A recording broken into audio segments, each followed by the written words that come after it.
Chapter 1135. Is there something wrong with this sword? Brando looked at the others strangely. The Tremosian and Miss Sprite looked at him as if they were looking at a seven-headed chimera, assuming there were seven-headed chimeras in this world. Tada looked at him and her lips moved slightly as if she wanted to say something. But in the end, she changed her words and said, "Have you heard of a legend, Mr. Brando?" "What legend?" "It's a legend in the shallow seas," Tada replied. "Those who are recognized by the sword of the shallow sea are the masters of the sea, lakes, rivers, and streams. They are the king of the shallow seas." "What do you mean?" "In fact, there is also such a legend in the fire elemental plane." At this time, Lute interrupted. He looked at everyone condescendingly and said with his arms crossed, "The sacred sword Odorfice is the blade of the king and the blessed of the flaming blade. If you are recognized by the golden flame, you are the destined leader of all fire elements. We will have to follow the ancient oath and follow by your side. There is also the sword of earth, Halran Gaia," Tada said. "Even today, among the dwarves and lion men, there is a legend that the wielder of this sword is the king of the earth." Brando's heart skipped a beat. Perhaps this should be the quest chain related to these sacred swords and the elemental scepter, if it was in the game. He looked at the scabbard of Odorfice behind him and raised his head to ask, "How can I be recognized by the golden flame?" "I repaired Odorfice." "Does that count as being recognized by it?" "You are the blessed of the flaming blade. You already have the qualifications to inherit the will of the golden flame. However, there are many people who have such qualifications in history, but in fact, the only one who has really reached that step is your so-called Flame King." Lute sat on the mast, swinging his legs as he replied, "If Odorfice is willing to acknowledge you, then you should come with me to search for the Flame Scepter. You still have Frost Chant Xena, so you might be able to succeed." "What does this have to do with Frost Singer Cinna?" Brando was confused. Lute shook his head. "I don't know either, but I do know that they are related. I only know that you have the Frost Singer Cinna and the Flaming Blade, so you must be a very special person. It's impossible for an ordinary person to obtain them at the same time. If I remember correctly, Mr. Brando should still have the Halran Gaia," Tada said. "The Elven Queen told me about it." Lute suddenly shut his mouth and looked at Brando with a very special gaze. Brando also heard a few gasps of surprise in his mind. At the same time, he felt that the Tremosians around him were looking at him strangely. Although they had no facial features, Brando could clearly feel it. He also heard some whispers, such as, "Is it him?" "Martha," and "Dark Prophecy." Brando did not know what was going on, but he quickly explained, "There is no Halran Gaia anymore, Miss Tada. I used it to open the door to the elemental barrier. After that, it disintegrated and turned into dust." When he mentioned this matter, his tone was a little sad. After all, Halran Gaia had been with him for the longest time. However, Halran Gaia was in a damaged state.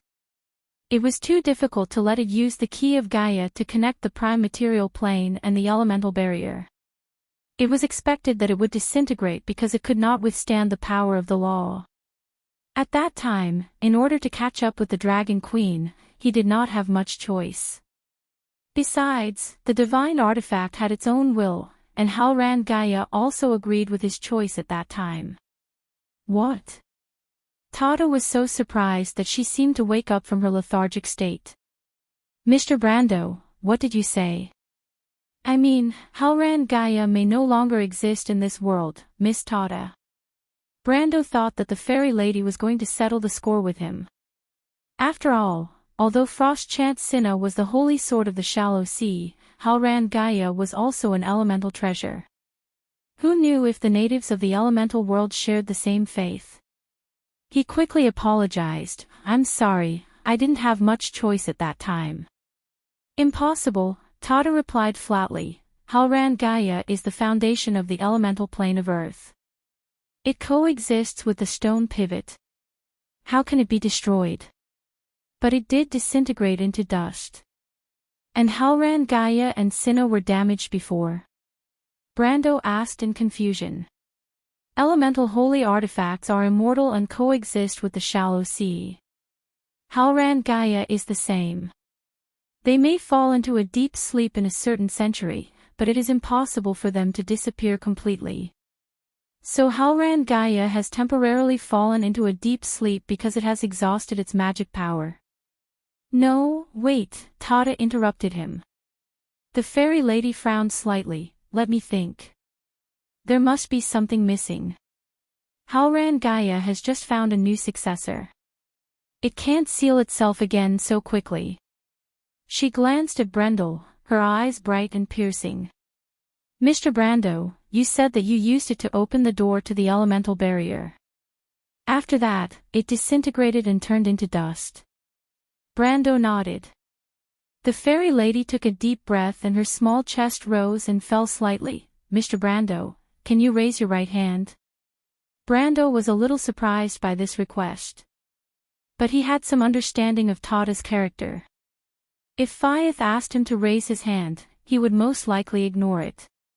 But the fairy lady would not ask without thinking, so he raised his right hand. The fairy lady read the rune that represented the meaning of the earth. Then, Brando saw a magical scene. He saw an emblem appear on the back of his hand. The emblem was a bit like the symbol of the United Nations he saw in his previous life. But it was not the olive leaf that symbolized peace that surrounded the earth, but two giant dragons, one black and one white. Brando knew the names of the two dragons. The white dragon was the incarnation of Martha, and the black dragon symbolized the dusk of chaos. They were opposite to each other, but they gave birth to everything in this world. Even if it was a world of order, it was still born from chaos. This was the symbol of Gaia. This is the mark of Gaia, the highest law related to all the elements of the earth in this world. Tada looked at the emblem silently, took a small step back, and bowed slightly to him in the air. Your Excellency, King of the Earth. Brando saw that all the Termosians, far and near, were silently saluting in this direction. King of the Earth. He looked at the fairy who was looking at him with a respectful expression and thought about the meaning of this word. Yes, the one who has the mark of Gaia is undoubtedly the King of the Earth, Tada replied. The Halran Gaia recognized you, so it opened the door to the elemental barrier for you. I think it did not send you to find the Dragon Queen, but to accept the trial. Trial? Yes, but it's a bit strange, Tada said to herself. How can the broken Halran Gaia give full authority? Haven't the orb of the earth and the scepter been separated from it long ago? Brando was speechless when he heard the fairies muttering. Even if he was stupid, he should know what happened. The mountain's will was in his hands, and at that time, there was no doubt that Halran Gaia had activated all the authority. So, in fact, it did not disintegrate by itself, but it gave its authority and law to him. Brando was actually very familiar with this state, because the way it operated was very similar to another thing, the war slate. So, in fact, the elemental scepter itself should be a product of inheritance and authority. He looked back at White Mist, and only then did he remember what she said in front of the door made of Halran Gaia's fragments before entering the elemental barrier. The Halran Gaia has recognized you. Feel its law well, maybe one day you can really become the king of the earth. You already knew, Lady White Mist. The ancient witch's spirit lay on his shoulder, her eyes were full of slyness. I never say superfluous words. You will understand this when you have been with me for a long time. So, what does King of the Earth mean?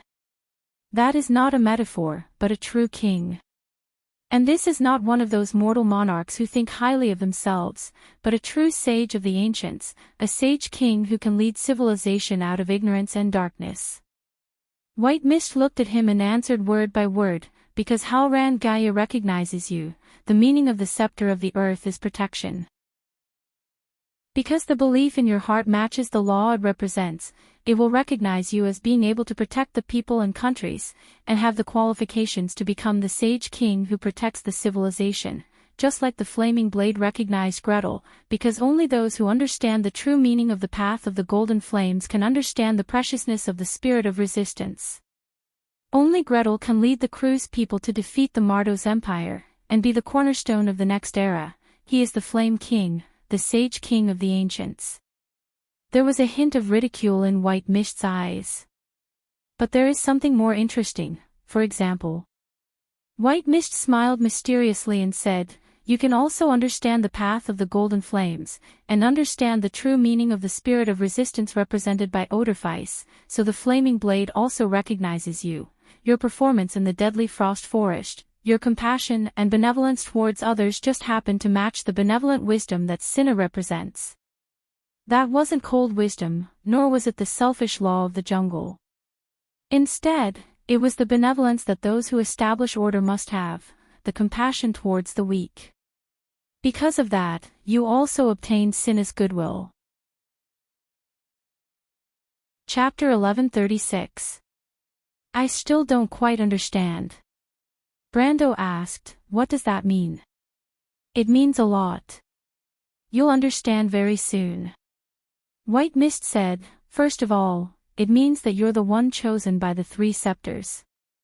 You're the only one in history. Do you know who was the last person to be recognized by two holy swords at the same time?" Brando thought for a while and thought of a person. This person had also used the Wind Elemental Holy Sword as a key to open the door to the Mountain of Ceasing Storms. He had also obtained the three holy artifacts of Gaia, the Sword of Earth, Halran Gaia, the Will of the Mountains and Rivers, and the Holy Spear of Heaven. This person was the Knight of Azure. History did not mention which Wind Elemental Holy Sword the Knight of Azure used, but it should at least be an Elemental Holy Sword. Otherwise, it would be impossible to open the Gate of Two Worlds. Later on, he obtained the three holy artifacts of the Holy Temple of Earth. Among them, the Holy Spear of Heaven was a divine artifact of a higher level than Halran Gaia. If he had not obtained the recognition of the Seal of Gaia, how could he have taken it away? "You're the Knight of Azure?" he asked tentatively. "You're quick to react." White Mist smiled and said, "You're indeed the Knight of Azure.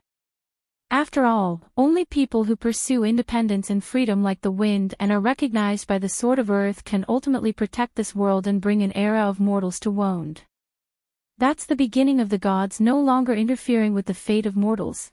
Lord White Mist, aren't you exaggerating a little too much by comparing me to an Azure Knight?" Brando could not believe it himself and hurriedly shook his head. He had read about the legend of the Knight of Azure in countless myths and documents. No matter which language or race's records it was, every time the Knight of Azure pierced through the sky, caused the stars to fall to the ground, and saved the entire world, the words were full of praise. As for himself, not to mention going up against the Twilight Dragon, it would be difficult for him to even go up against giants like the Empire and the Dragon Queen.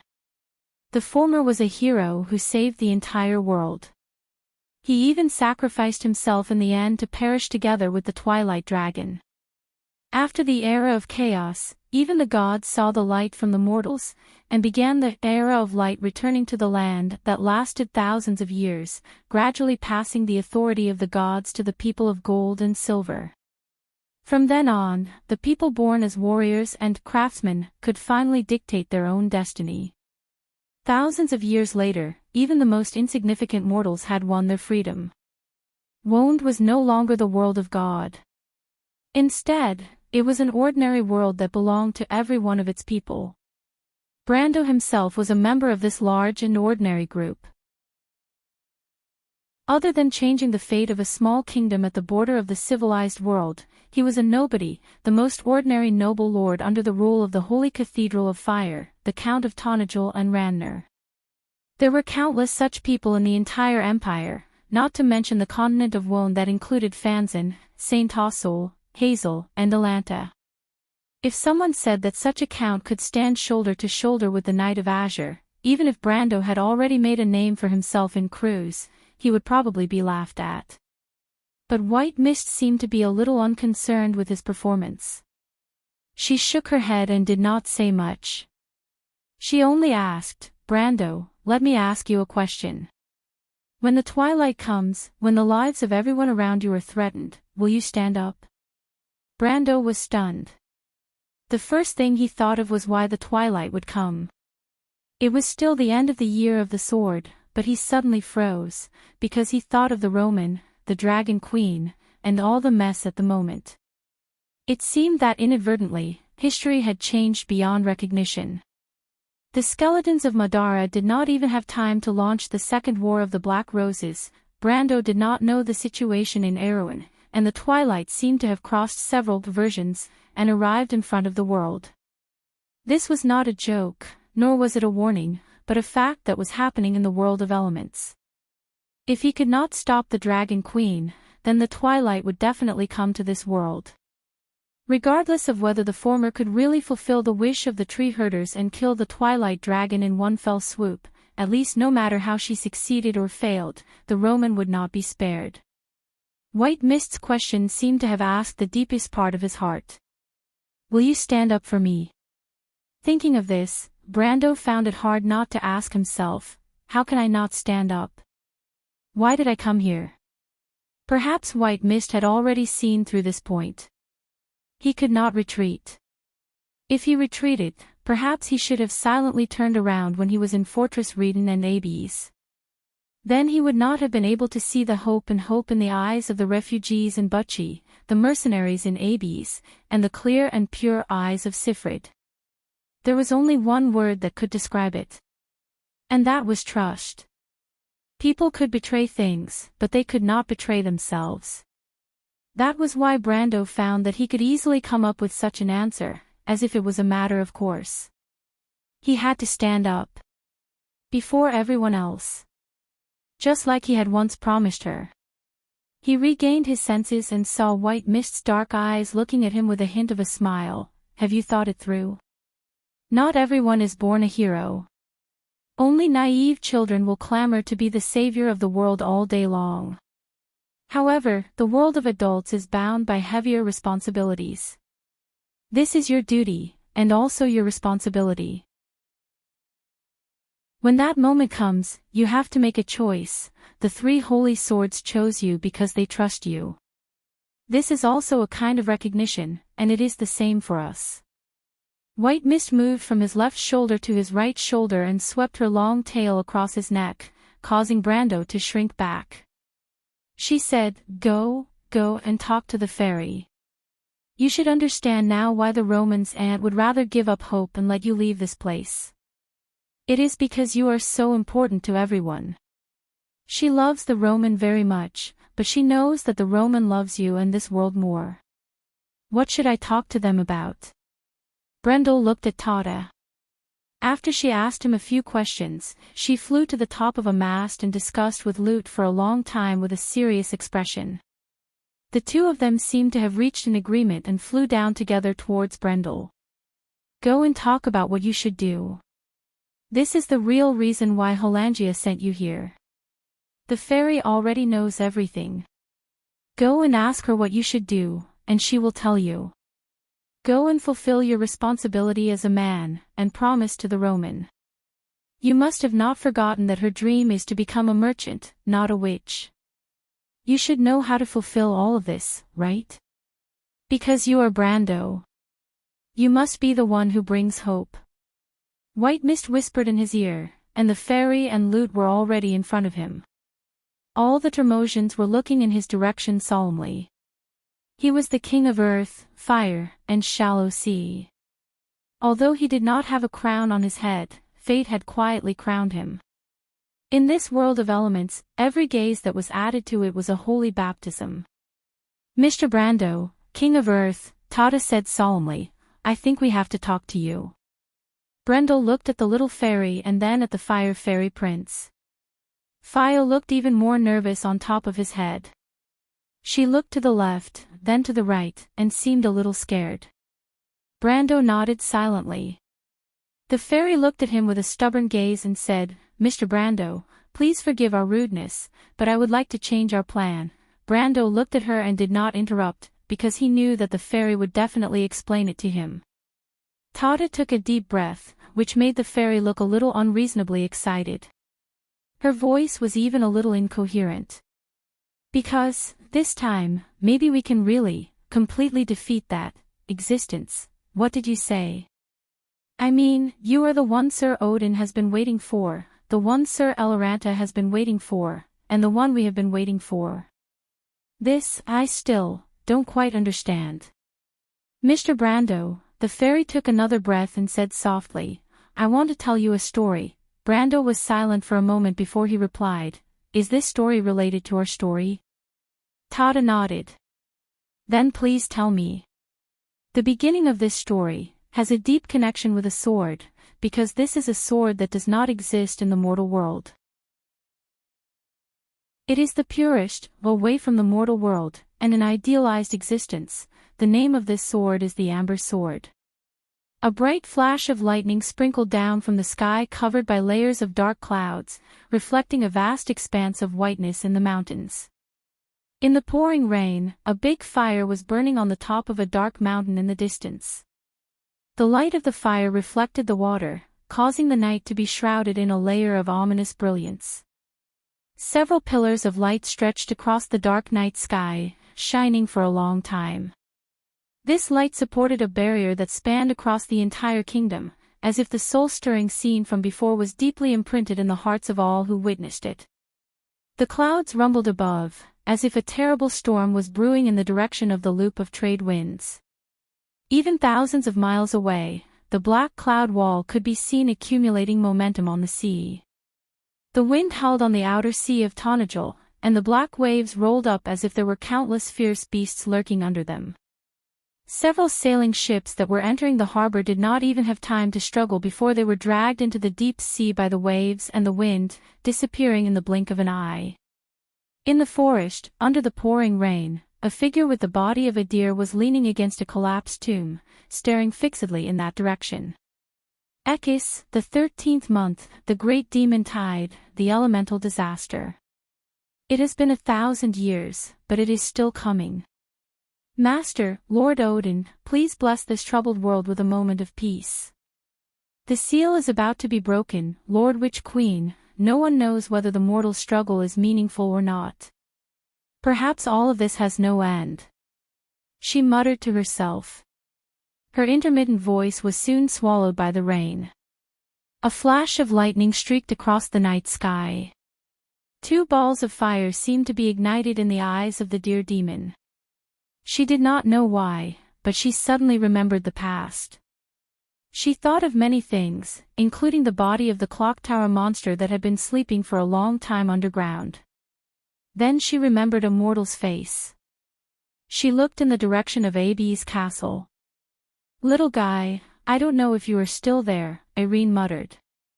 Perhaps we will not have the chance to meet again, but you will never understand this. P.S. My healing is not strong enough, I can't raise the IG's HP. A certain modification, the secret virtual zone exploded. After all, I am a member of the Yellow Net team. My heart aches for my aunt. In the afternoon, I went to play Ancient Age. At night, I was preparing to go offline to write my story, but the server exploded. It was also a certain modification that was targeted by the system. Chapter 1137. The Amber Sword controls the fate of the world. It contains the ultimate wisdom and secrets left behind by the gods for the mortals. It exists in this world, but it also doesn't. Legend has it that this is an ideal sword. Only those who gain the approval of the 7 attributes can become its master. These 7 attributes are the resistance represented by the golden flame, the wisdom represented by the sea of tranquility, the freedom represented by the firmament's sacred rune, the protection represented by the seal of Gaia, the hope represented by the light of dawn, the introspection represented by the moon of eternal death, and the creation represented by the verdant dream. These are the 7 qualities of civilization. He will be given the prophecy in the pale poem, the one who can lead the world out of darkness. He will be the successor of the ancient kings, the king of kings, the saint of saints. The sword in his hand is the sword that can change fate. We hope that you can find this sword, Mr. Brando. Although the chances are slim, we believe that you can do it. Lord Odin sacrificed himself to protect this mortal world for 1,000 years. The Flame King Gretel ordered people to bring the sacred sword Odorfice out of Cruz. I believe that they were waiting for such a hope. Perhaps you are the hope that Martha promised them. I understand that the sages don't just want to struggle for survival, but to completely change the fate of this world. Even if there is only a slim chance, we must fight for it. It's not just a slim chance. Brando had already thought it through and no longer hesitated. It can be done. Because he had to save the Roman, he had to give it his all.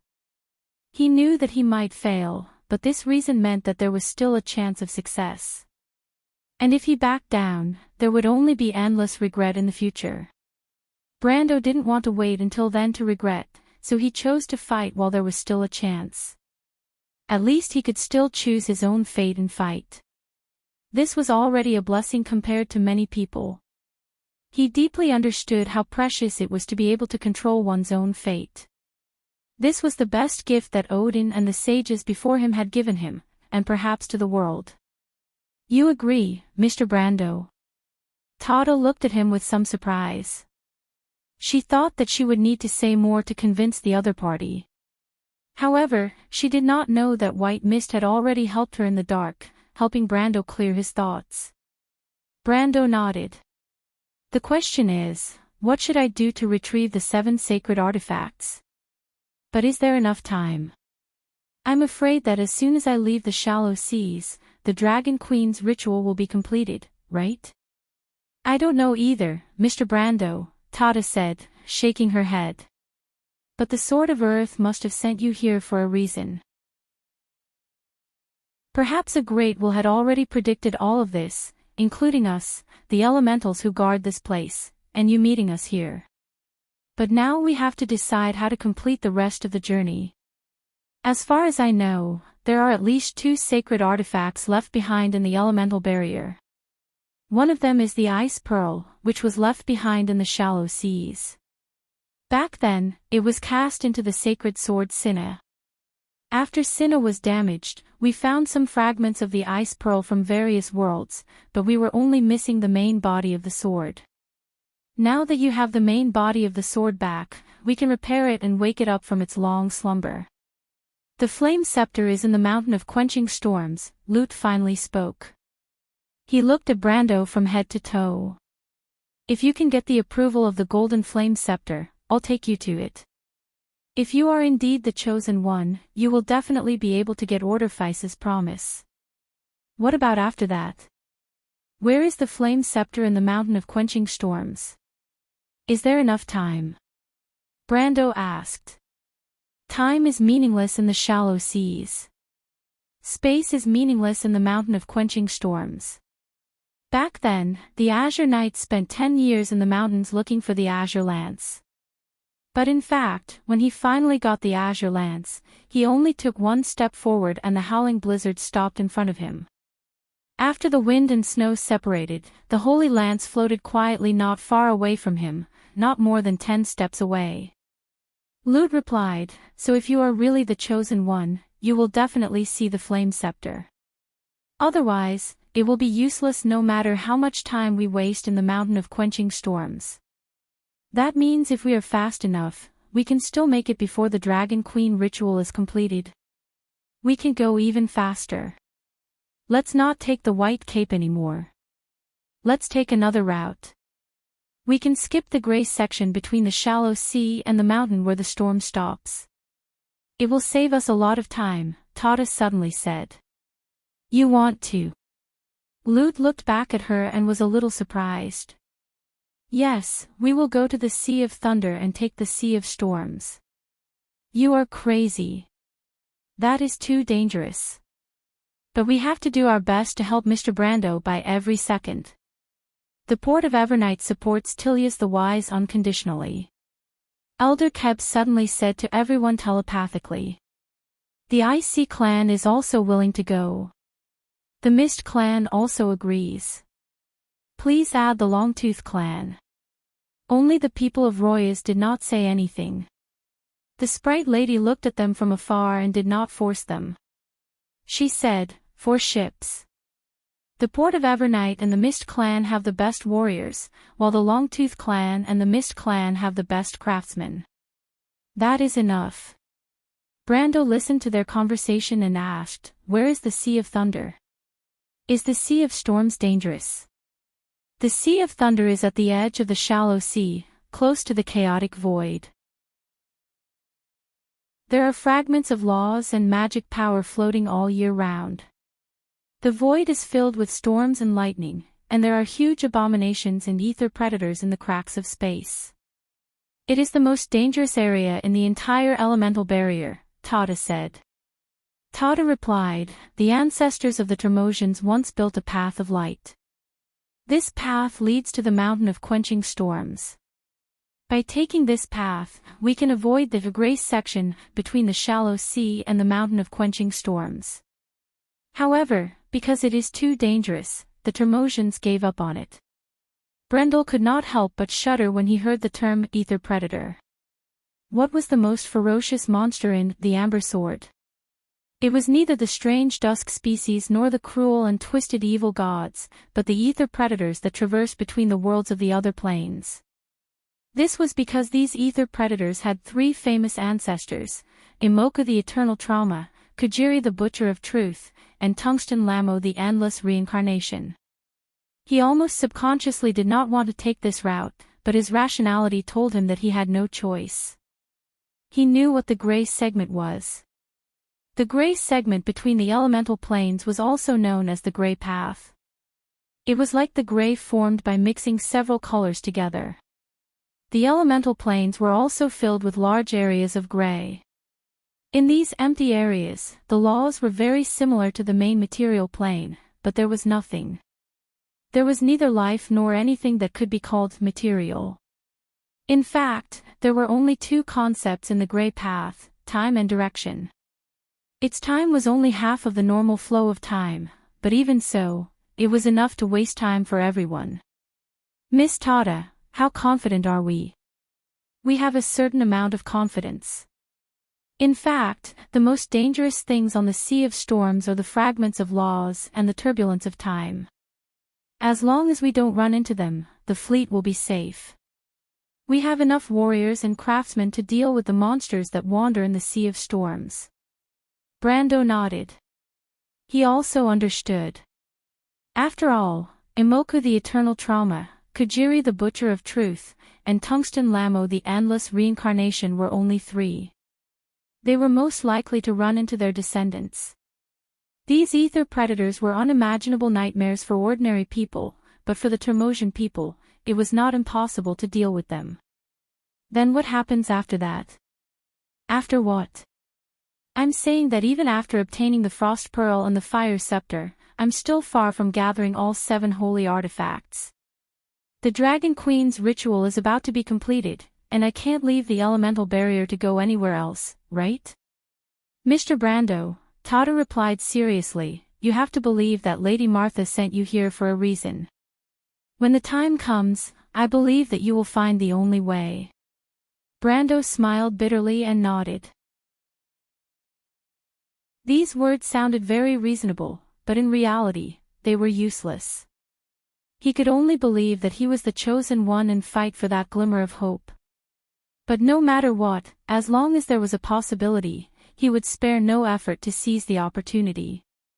The next step is to help you repair Cinna, Mr. Brando.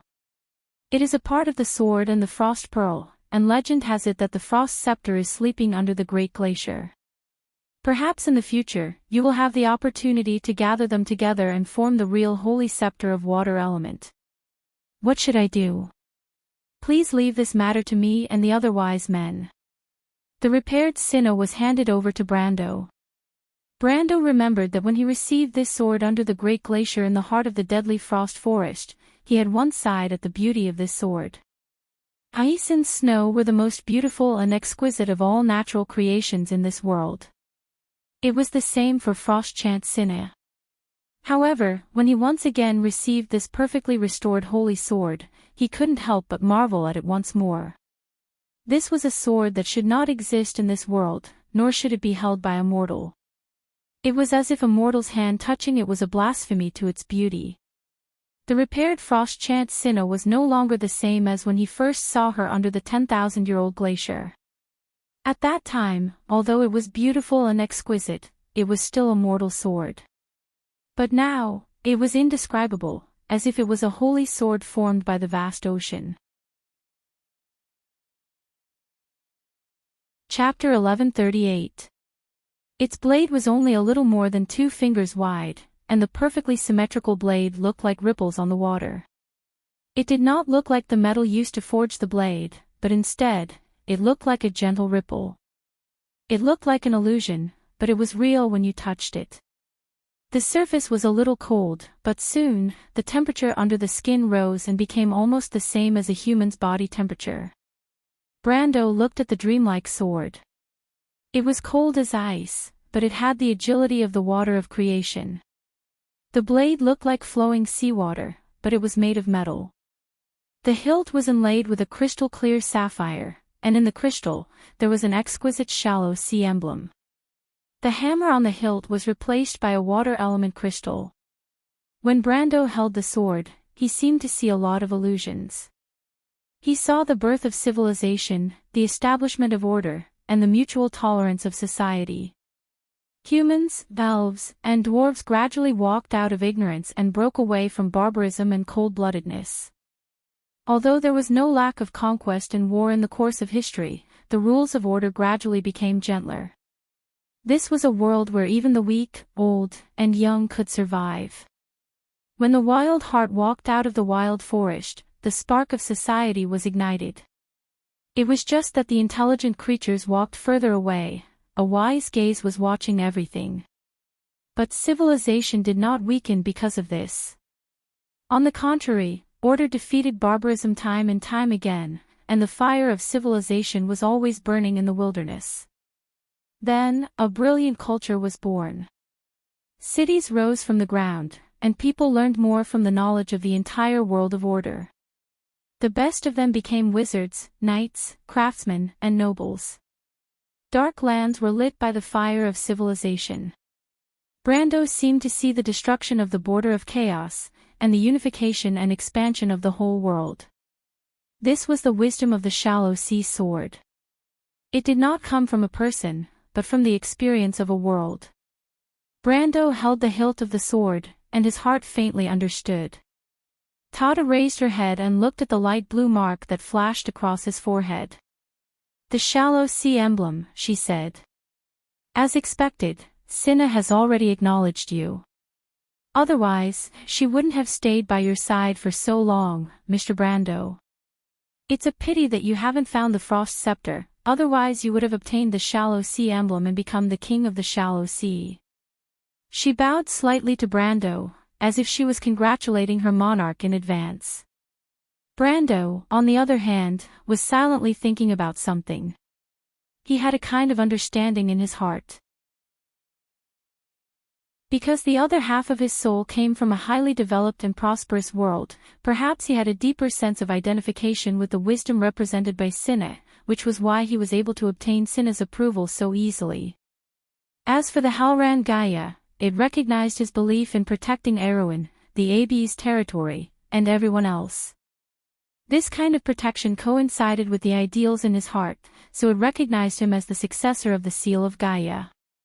The Flaming Edge was the only one who didn't understand the spirit of resistance represented by the golden flames because he had never experienced it before. If he hadn't recalled the battle with Groton at the last moment, and was awakened by the Silver Queen and the arrogance of the Empire, he would probably still have been rejected by the sacred sword Odorfice. As for the freedom represented by the firmament Saint Rune, the hope represented by the light of dawn, the introspection represented by the moon of eternal death, and the creation represented by the verdant dream, he really didn't have a clue. He didn't even know if he had the chance to obtain these sacred items, let alone whether he could obtain their approval. At this point, he could only brace himself and persevere. He took the sword from wise Cecia's hands with both hands and looked at everyone present with gratitude, everyone who had worked hard to reforge this holy sword. Reforging and restoring Cinna wasn't an easy task. Although the shallow sea sword was only a part of the sacred scepter of water, it was still a divine artifact, and a high-grade one at that. In order to restore it, the 5 ships of the Termos, including the sea dwellers of Roas, worked together to build a platform on the surface of the sea and draw a magic circle on it. Brando saw them throw in countless precious treasures, including a few lesser divine artifacts, just to provide mana to activate the magic circle. He even felt a little heartache for them. Miss Tata told him that in order to restore Cinna, the 5 ships had used up almost all of their savings for the past 100 years, and the port of Everwinter had also invested a few hundred units of water elemental origin. Just this alone was no different from several divine artifacts to the Termos. At the very least, it was the source of all of their elemental origin for centuries. But these efforts were priceless. The Termos didn't take a single cent, perhaps because they understood that this was the only chance in this world. If it wasn't for the fact that reforging Cinna only required so many resources, the Termos wouldn't have hesitated even if they were asked to invest all of their wealth. Unlike the greedy and ambitious mortal races, the long lifespan of elemental creatures gave them ample time to understand some of the universal truths of this world, one of which was that there were things in this world that were more valuable than money and wealth. "You are its master, Mr. Brando," Elder Keb's voice rang in his mind. "Although we can't call you king now, I believe that one day, you will bathe at the top of the world, just like the Azure Knight. You will be one of the true ancient kings. And the most dazzling one," Lute replied proudly. "If you are really that person, then your throne will be at the top of the clouds, and your star will be the most dazzling constellation in the summer night sky." "You will be the king of Wonde," Tata said, "Mr. Brando." "I will," Brando replied firmly. He looked up at the sky, as if there was a great will watching all of this.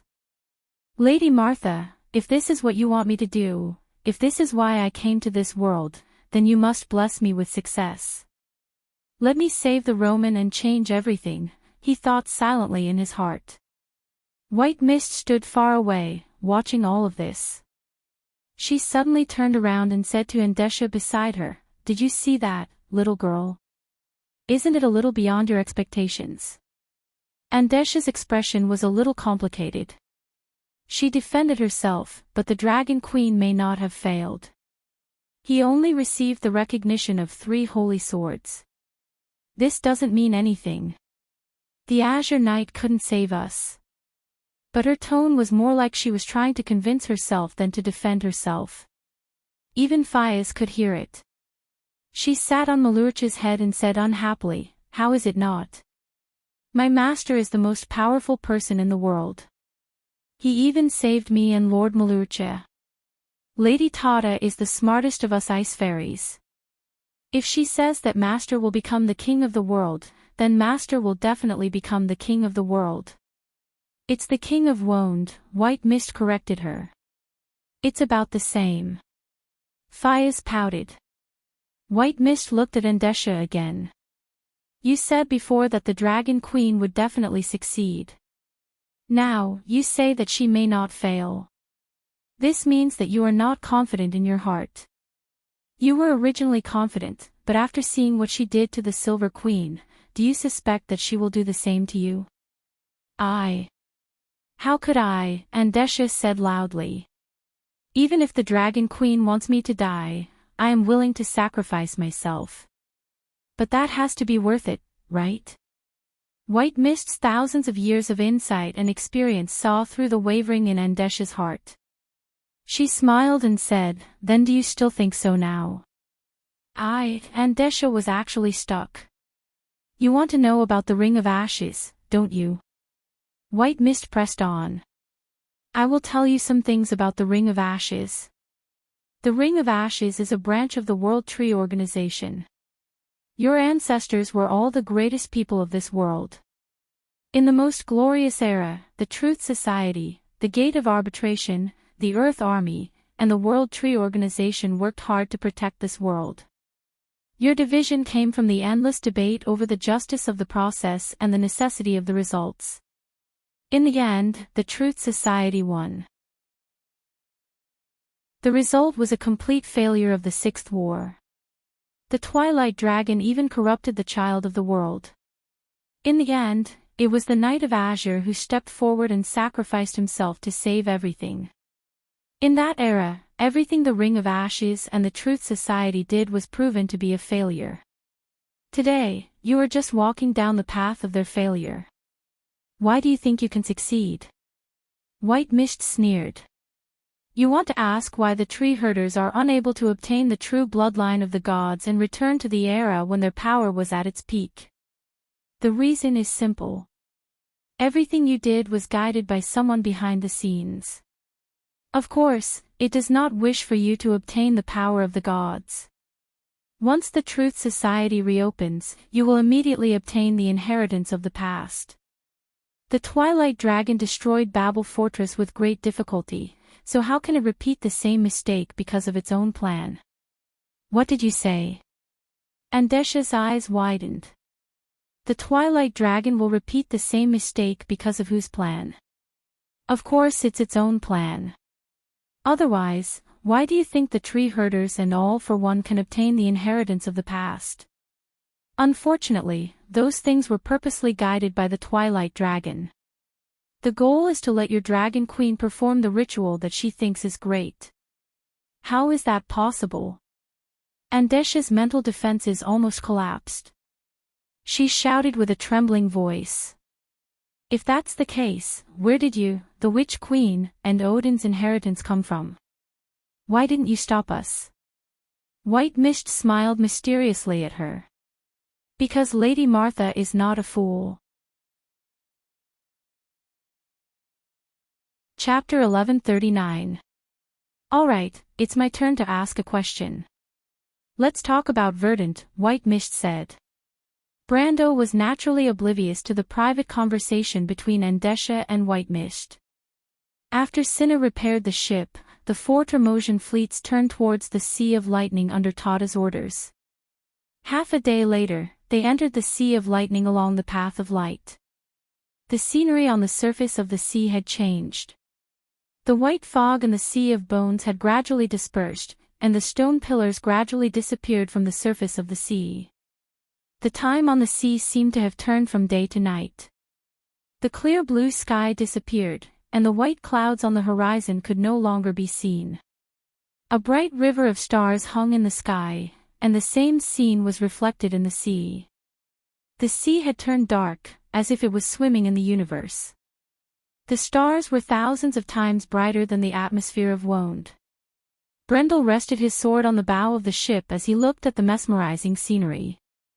In his eyes, the surface of the sea in the distance actually broke apart and became uneven, but the flow of the sea seemed to be illogical. The waves flowed from low to high, and from high to low, and were not affected by the law of gravity.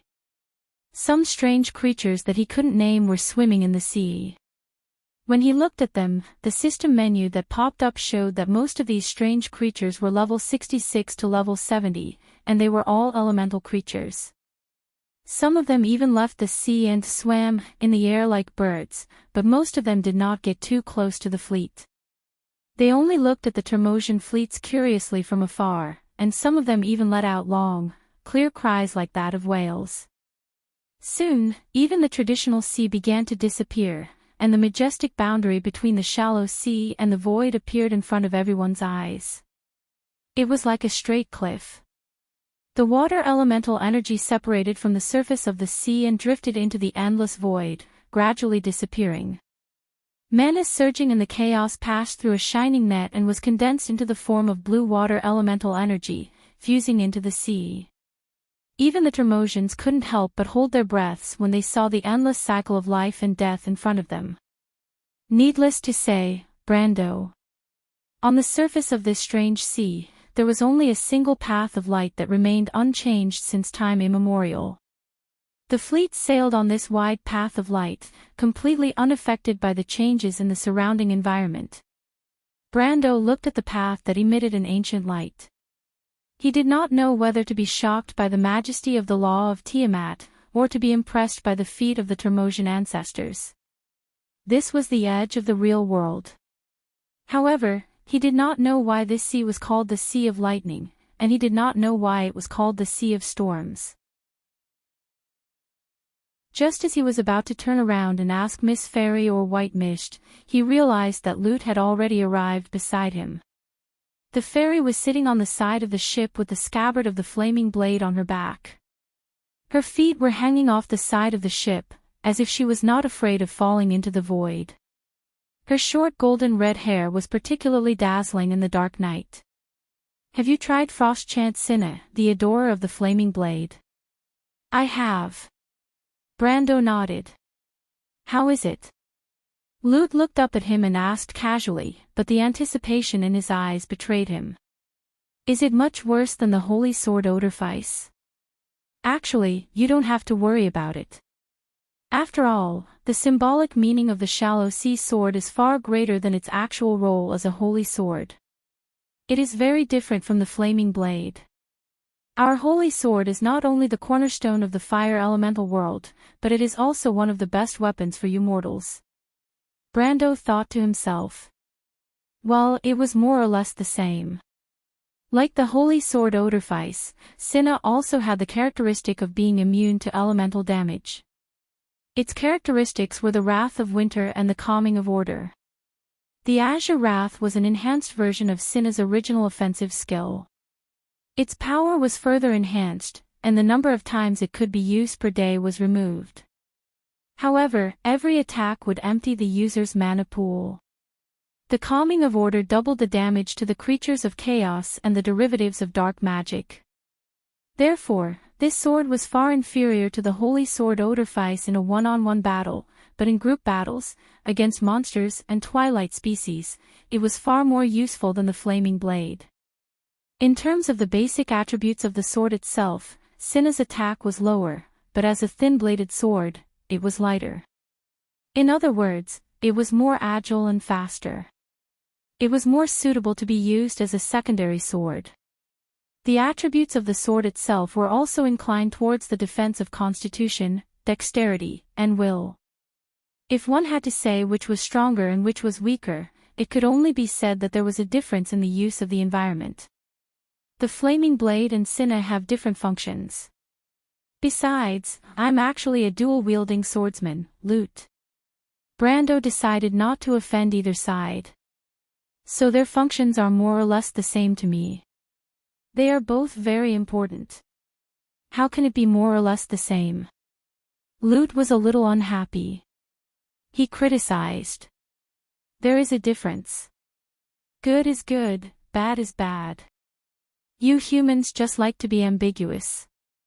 This was Faith. Brando knew that there were always some players on the forum who admired a certain artifact and wanted to defeat all other equipment. They even formed several factions, such as the Halran Gaia Fan Club, the Mercury Staff's Strongest Popular Science Alliance, and so on. Each faction had a lot of fans, although most of these artifacts had nothing to do with these people. They were usually in the hands of the core members of the major guilds, and the latter basically did not participate in these boring things. What he didn't expect was that he would actually meet such an indigenous believer in this world. In order not to start a world war, Brando seriously considered it before saying, "This is not ambiguous. It's the truth. It's like a sword and a sword, a spear and a halberd. It's hard to say which one is better, isn't it?" But Lute ended the question with a simple judgment. Of course the sword is the best. There's no doubt about it. Alright, Brendel understood that his efforts were futile, so he went along with the flow and replied, "If we really have to talk about it seriously, the Holy Sword Odorfice is indeed slightly stronger." As he spoke, he looked back. Miss Tada glanced at him and smiled at him. The look in her eyes seemed to say, "It's okay, I'll pretend not to hear you." But our little subject of Forsyth did not seem to be satisfied. He replied with some disdain, "I know you're giving them face, but in fact, it's a lot worse." Brando did not know whether to laugh or cry. He secretly decided that if he had the chance, he would try not to use Cinna in front of this talkative prince. Seeing that Lute still wanted to say something, he hurriedly interrupted him. "Let's talk about the Sea of Lightning, Lute." "Oh." Lute was a little dissatisfied and asked, "What do you want to know?" Brando looked into the distance and asked, "Why is this place called the Sea of Lightning?" "I see. You think that there are no lightning or storms in this sea, so you don't think it's worthy of the name?" Brando nodded and looked at Lute. "Then you worry too much, Flaming Blades adorer," Lute replied. "That's because we're still in the periphery of this sea. You don't have to worry about not being able to see the storm later. This is the origin of the magic tide and wound," he added. "No, I'm not worried at all.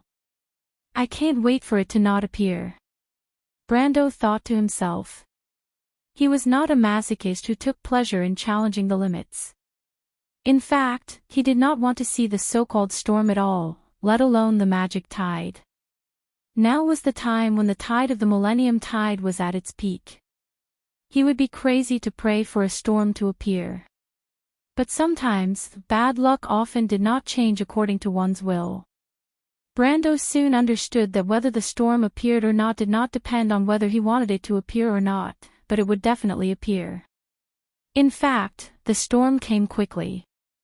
At that time, Brando was casually chatting with the Fire Fairy Prince, or so he called him, and the sea was calm. He thought that there was still a long time before they entered the Sea of Storms. But suddenly, a command sounded in the hearts of everyone on the ship. "We're entering the Sea of Storms. Prepare to lower the sails." He suddenly looked up and saw that at the end of the light path, there was a bright purple light flashing in the depths of the void. That place seemed to be far away, but the ship was moving very quickly. In an instant, the scenery around them changed. First, he saw that the space around the ship had become dislocated. It looked like a floating fish scale, but it was colorless and transparent. But Brando knew that it was a vortex of time and space. It would only appear in the turbulence of the laws. His scalp went numb. If the ship were to plunge into the fault of the laws, they would die in the blink of an eye. It did not matter if he was a sage or something else. Besides, he was not a sage. Such a scene could be seen because they were at the edge of the Tiamat laws. The laws here were not complete because they were eroded by darkness and chaos. In fact, the laws of the outer world were in the process of shattering, collapsing, reforming, and being reborn at any time. And the derivatives were these scenes that made mortals despair. Soon, purple lightning appeared in the turbulence of space. These crisscrossing lightning bolts did not seem to need any medium to travel in the void. Brando saw with his own eyes that they hit a void ray. The latter seemed to be distorted and sucked into a vortex. The vortex collapsed into a black spot the size of a needle tip in front of him, and then disappeared. Chapter 1140. Brando shuddered at the sight. After a few breaths, the dark clouds in the distance, or rather, the chaos in the void, had come and shrouded the ship in an instant. Dazzling lightning spread along the dark clouds, and before Brando could react, the bright purple light had surrounded the entire ship. The light of the Tremosai had been swallowed up, and the fleet seemed to be moving forward in a cloud.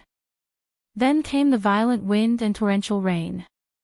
To be exact, it was not rain, but the water elements that were being pushed back. At this time, the traditional meaning of the sea had long disappeared, and the whole space seemed to have been overturned by a terrifying law. Brendel could even hear the terrifying roar of the storm as it passed through the void. When the clouds were occasionally blown away by the wind, he could see the situation outside through the corner of the clouds. It was the edge of the world that was slowly disintegrating in the chaos. Although he knew that the elemental boundary of wound was dying and reborn every year, and had never stopped growing, he could not help but feel the insignificance of a mortal when he saw this scene.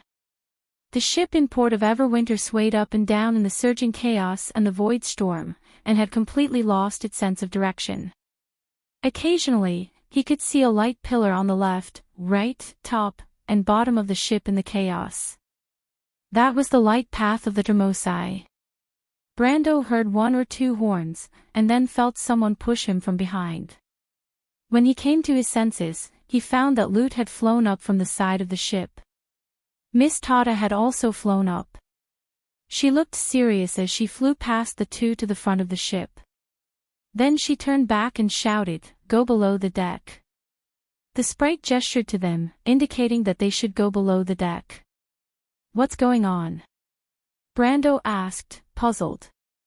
The scene in front of him made him feel a little uneasy, and the other people on the ship did not look too good either. "It's a big storm," Lute said to him with a frown. "We seem to have hit the magic tide of Wound.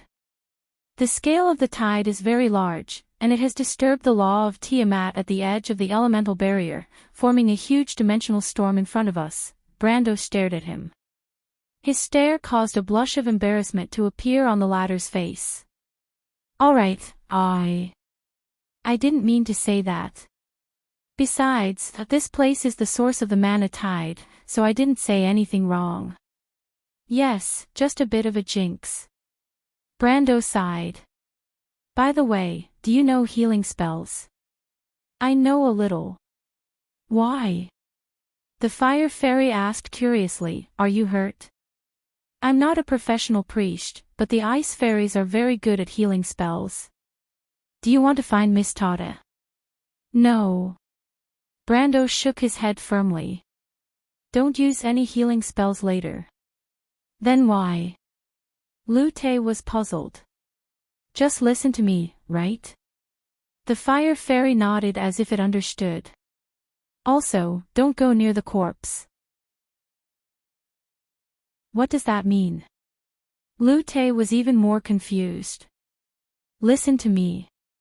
There is more. Adorer of the Flaming Blade, I know you're teasing me. If you go on like that, I'm going to get angry. So you know." Brando looked at him with some surprise. "Looks like you're not that rigid." The little fairy could not help but snort coldly and turned her head to the side. Brendel glanced at the fairy again, but there was no way he would back down now. Besides, it was not his style to hide behind a lady's back. He shook his head firmly and pulled out the flaming blade from his back. "Change to Cinna." Lute turned around and saw this scene and could not help but remind him. "What?" "Use Cinna," Lute said loudly, because he had no choice but to raise his voice. Otherwise, they would not be able to hear each other's conversation. "It seems that the Termosians want to go around the dimensional storm. This is a very dangerous path because there are usually a lot of storm zones outside the dimensional storm. We have to protect the ship. You have Cinna, no problem." Brando reached out to catch Lute, who was flying around in the air, and asked, "What's a dimensional storm?" "You'll know later." "Then why not Odorfice?" "Of course it's because Cinna is more useful here." Lute looked at him with some sympathy. "Both Odorfice and Cinna have their own uses. Didn't you say so yourself? Now is the best time for the shallow sea sword." After hearing this explanation, Brando almost lost his balance and was blown off the ship by the storm. He moved his mouth and wanted to say that was not what Lute said before, but after thinking about it, he held back. He felt that if he continued to argue with Lute about this, he would have already lost. Besides, he was not 100% sure that he could convince this proud subject of Forsyth. Sitting on his palm, Lute looked at the storm in front of him excitedly and said, "I've never seen such a storm before. When we get through it, I'll definitely be the best sword saint. I'll prove that it's actually nothing." Brando glanced at the little guy's pale face and felt that his words were not convincing at all. But what made him a little speechless was that this guy did not seem to be afraid of death. At least for him, the storm in front of him was already terrifying. The storms on the Naga Sea were just small waves compared to it. Even the stormy waves they encountered when they passed through the sea of fog were docile, as if they were in a quiet harbor compared to this. At this moment, Howren even had the illusion that he was fighting against the power of the whole world. The Termosian fleet was as weak as an ant in front of this huge power. Although he knew it was just an illusion, he did not want to encounter a more terrible storm. Tata saw that the two of them had made up their minds and did not insist. She turned around and flew quickly to the mast and hung a lantern at the front of the mast. What is Miss Tata doing? Brando saw this and could not help but ask. He had followed Lu Ti's instructions and extended his lines of law to stabilize the chaotic laws of space and time around the fleet. It was still a little difficult for him, but at least after he did so, the fleet immediately stabilized and could vaguely see each other. Miss Sprite and the few Termosians on the deck immediately cast a grateful glance at Hao Ren. That's the sea fog lantern, Lu Ti replied. So that's the sea fog lantern. Is she guiding the ship? Brendel asked as he paid attention to the rate at which his order points were dropping. Almost. Miss Tata is also preparing to let the fleet pass by the storm vortex. This was the second time Lu Ti mentioned this term in a short time. Brando just silently looked at the front of the fleet. When Miss Sprite placed the sea fog lantern at the bow of the ship, the trumpeter at the stern blew the horn again. Then, a dense crowd of Termosians came out from under the deck and came to the deck. They took their positions and sat on the oars on both sides of the ship. They held the oars with their thick and short hands, but they did not move, as if waiting for something. What are they doing? Brando saw this scene and asked again. They are rowing. Rowing? Lu Ti explained a little impatiently, this is the world of elements. The laws of the mortal world do not work here. Do you think the Termosian oarsmen are like your sailors? They only need a little bit of strength. That won't do. Their oars are actually forged with Termosian silver. Have you heard of this thing? Silver of law. As expected of the Flaming Blade's adorer, I dare to bet that not many mortals have the same insight as you. The law of silver is actually woven from the law of threads. Their oars themselves are a kind of law. The process of them rowing the boat is actually the process of pacifying the order. You should know that the direction of time and space are meaningless here. What the Termosians do is to make them meaningful, at least in terms of direction and position. Row! Tata shouted from the top of the mast. 1, 2. The Termosian sailors immediately rowed in unison. Row! Tata shouted from the top of the mast. 1, 2. The Termosian sailors rowed back in unison. With every stroke, countless threads of law extended out from the void, forming a solid barrier on the left, right, front, and back of the ship, as if this was the only way to block the terrible storm from the front. Seeing this scene, Brando understood. The Termosians were building the law in the void, which was the same as their ancestors weaving the path of light in the void. It was just much simpler. Go to the front. Lu Ti suddenly shouted. What? The lightning is coming. Brendel raised his head and saw that a huge whirlpool had formed in front of the ship. The whirlpool spun slowly in front of the ship. It seemed to be right in front of him, but it also seemed to be far away. The Termosian ship sped through the void, but the position of the whirlpool did not change at all. He saw countless purple lightning snaking around the edge of the vortex. Some were sucked into the vortex and disappeared in an instant, while some escaped and dissipated into the void. Without a doubt. That was the storm vortex. P.S. Tomorrow is the TI-5 finals. I want to support LGD and CDEC. I originally wanted to ask for leave, but after thinking about it, I decided not to. I'm so hardworking. Shouldn't you be touched? You can pretend to be touched and vote for me. Be reasonable. So I beg for your votes. Chapter 1141. How could it be so big? Lu Ti was stunned. His small pupils were almost occupied by the huge purple vortex as he muttered to himself. Everyone's expression was not any better. Even Miss Sprite and White Mist had a grim look on their faces. The fleet of the long-toothed sea folk was the first to blow the horn, and a pale yellow barrier of light spread out from their flagship, enveloping all the ships. Brando soon saw the lightning storm that Lute had described.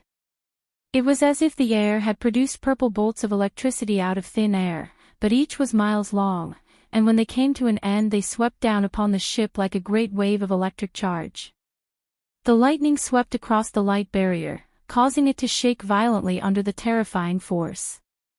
Fortunately, the lightning was extremely fast, and it swept past in the blink of an eye.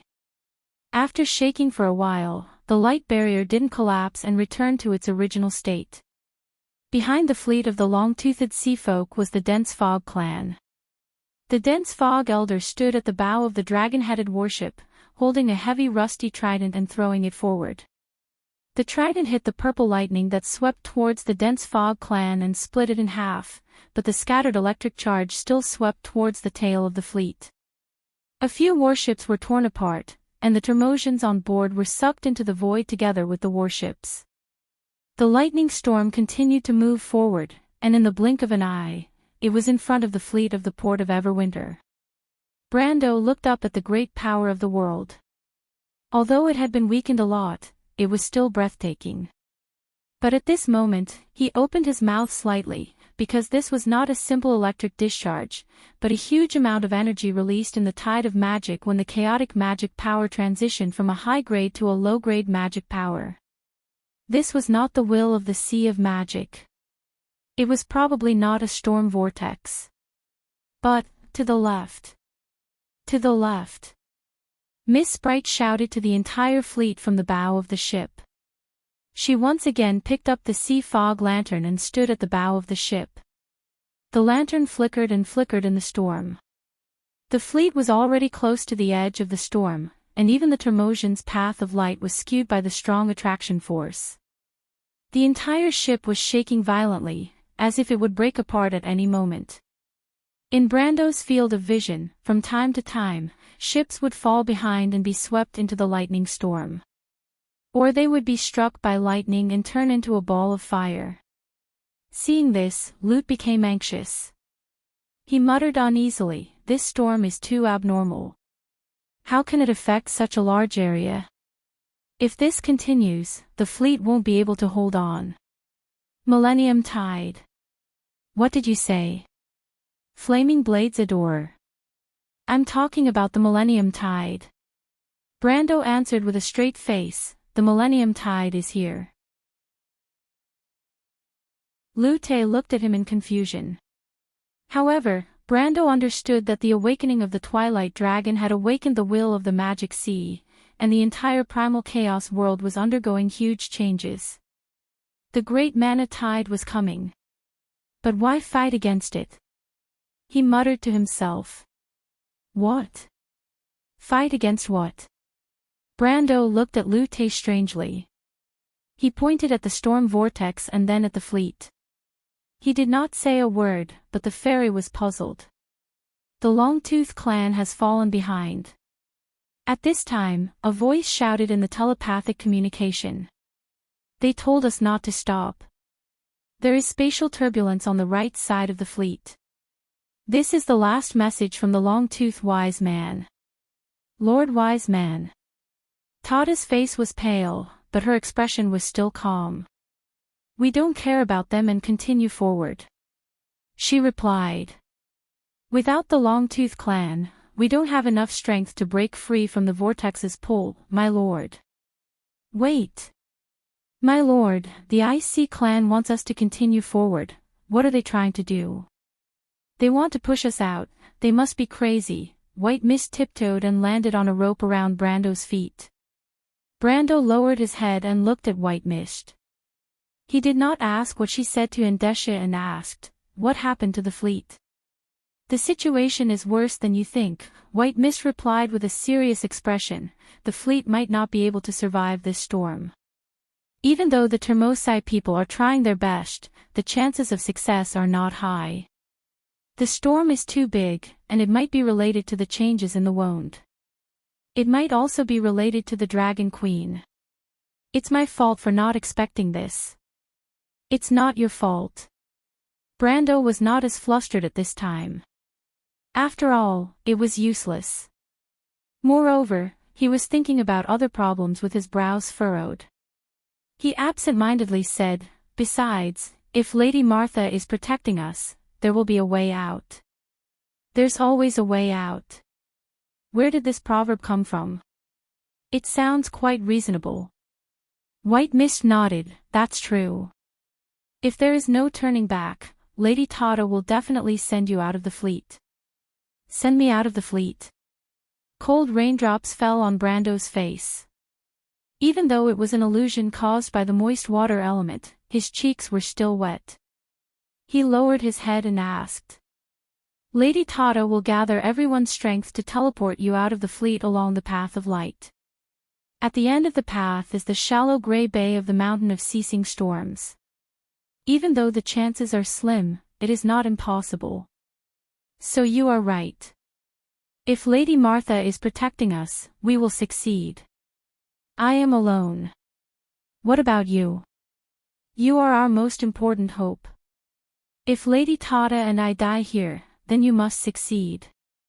If you don't succeed, then there is no hope for this world." Brando frowned slightly. He gently wiped his forehead with his left hand. It was cold and wet. He did not know if it was sweat or rain. He stared at the apocalyptic scene in front of him, but in his heart, he recalled the story that happened in The Amber Sword. Maybe it's not that bad. Brando replied. What? Lady White Fog, do you see the boundary of the law of Tiamat? What are you talking about? Why do you want to see that? Isn't this the boundary of the law of Tiamat? It is changing. Are you okay, Flaming Blades Adorer? Lute was stunned. He thought that Brando was scared out of his wits. He quickly asked, "Do you want me to help you?"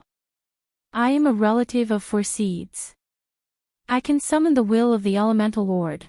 The little sprite walked between his palm and fingerprints to his forearm, then jumped up and grabbed his shoulder and climbed onto it. He stood up from Brando's shoulder and stood side by side with the latter in the rain. His small pupils reflected the countless lightning bolts. Several more ships were sucked into the whirlpool. From afar, it looked like wood shavings off driftwood and was pulled into the center of the whirlpool. But the fleet finally avoided the edge of the storm vortex at the last moment and temporarily avoided the fate of being swallowed. But this was not something to be happy about. Because in that very moment, right in front of the fleet, everyone saw a new storm zone that spanned over 1,000 miles taking shape. The area it covered was dozens of times larger than the previous storm, with the intertwining time and space turbulence and the purple lightning so dense that it left one in despair. Everyone looked at the newly born storm with a grave expression. They knew that even if they tried their best this time, it would be difficult for them to escape this calamity. The Ice Sea clan finally blew their horns, and their dragon-headed warships broke away from the fleet and headed in that direction to meet the enemy. A majestic force came from the direction of the Ice Sea clan and hit the starboard side of the fleet, slowly pushing the fleet of Evernight to the other side. The price they had to pay for this was that the Ice Sea clan's fleet had to enter the center of the vortex at an even faster speed, crashing into the lightning storm. One after another, the dragon-headed warships burst into bright flames and burned up in the void. Seeing this tragic scene, Lute was speechless for a moment. Brando turned around and looked at this little thing.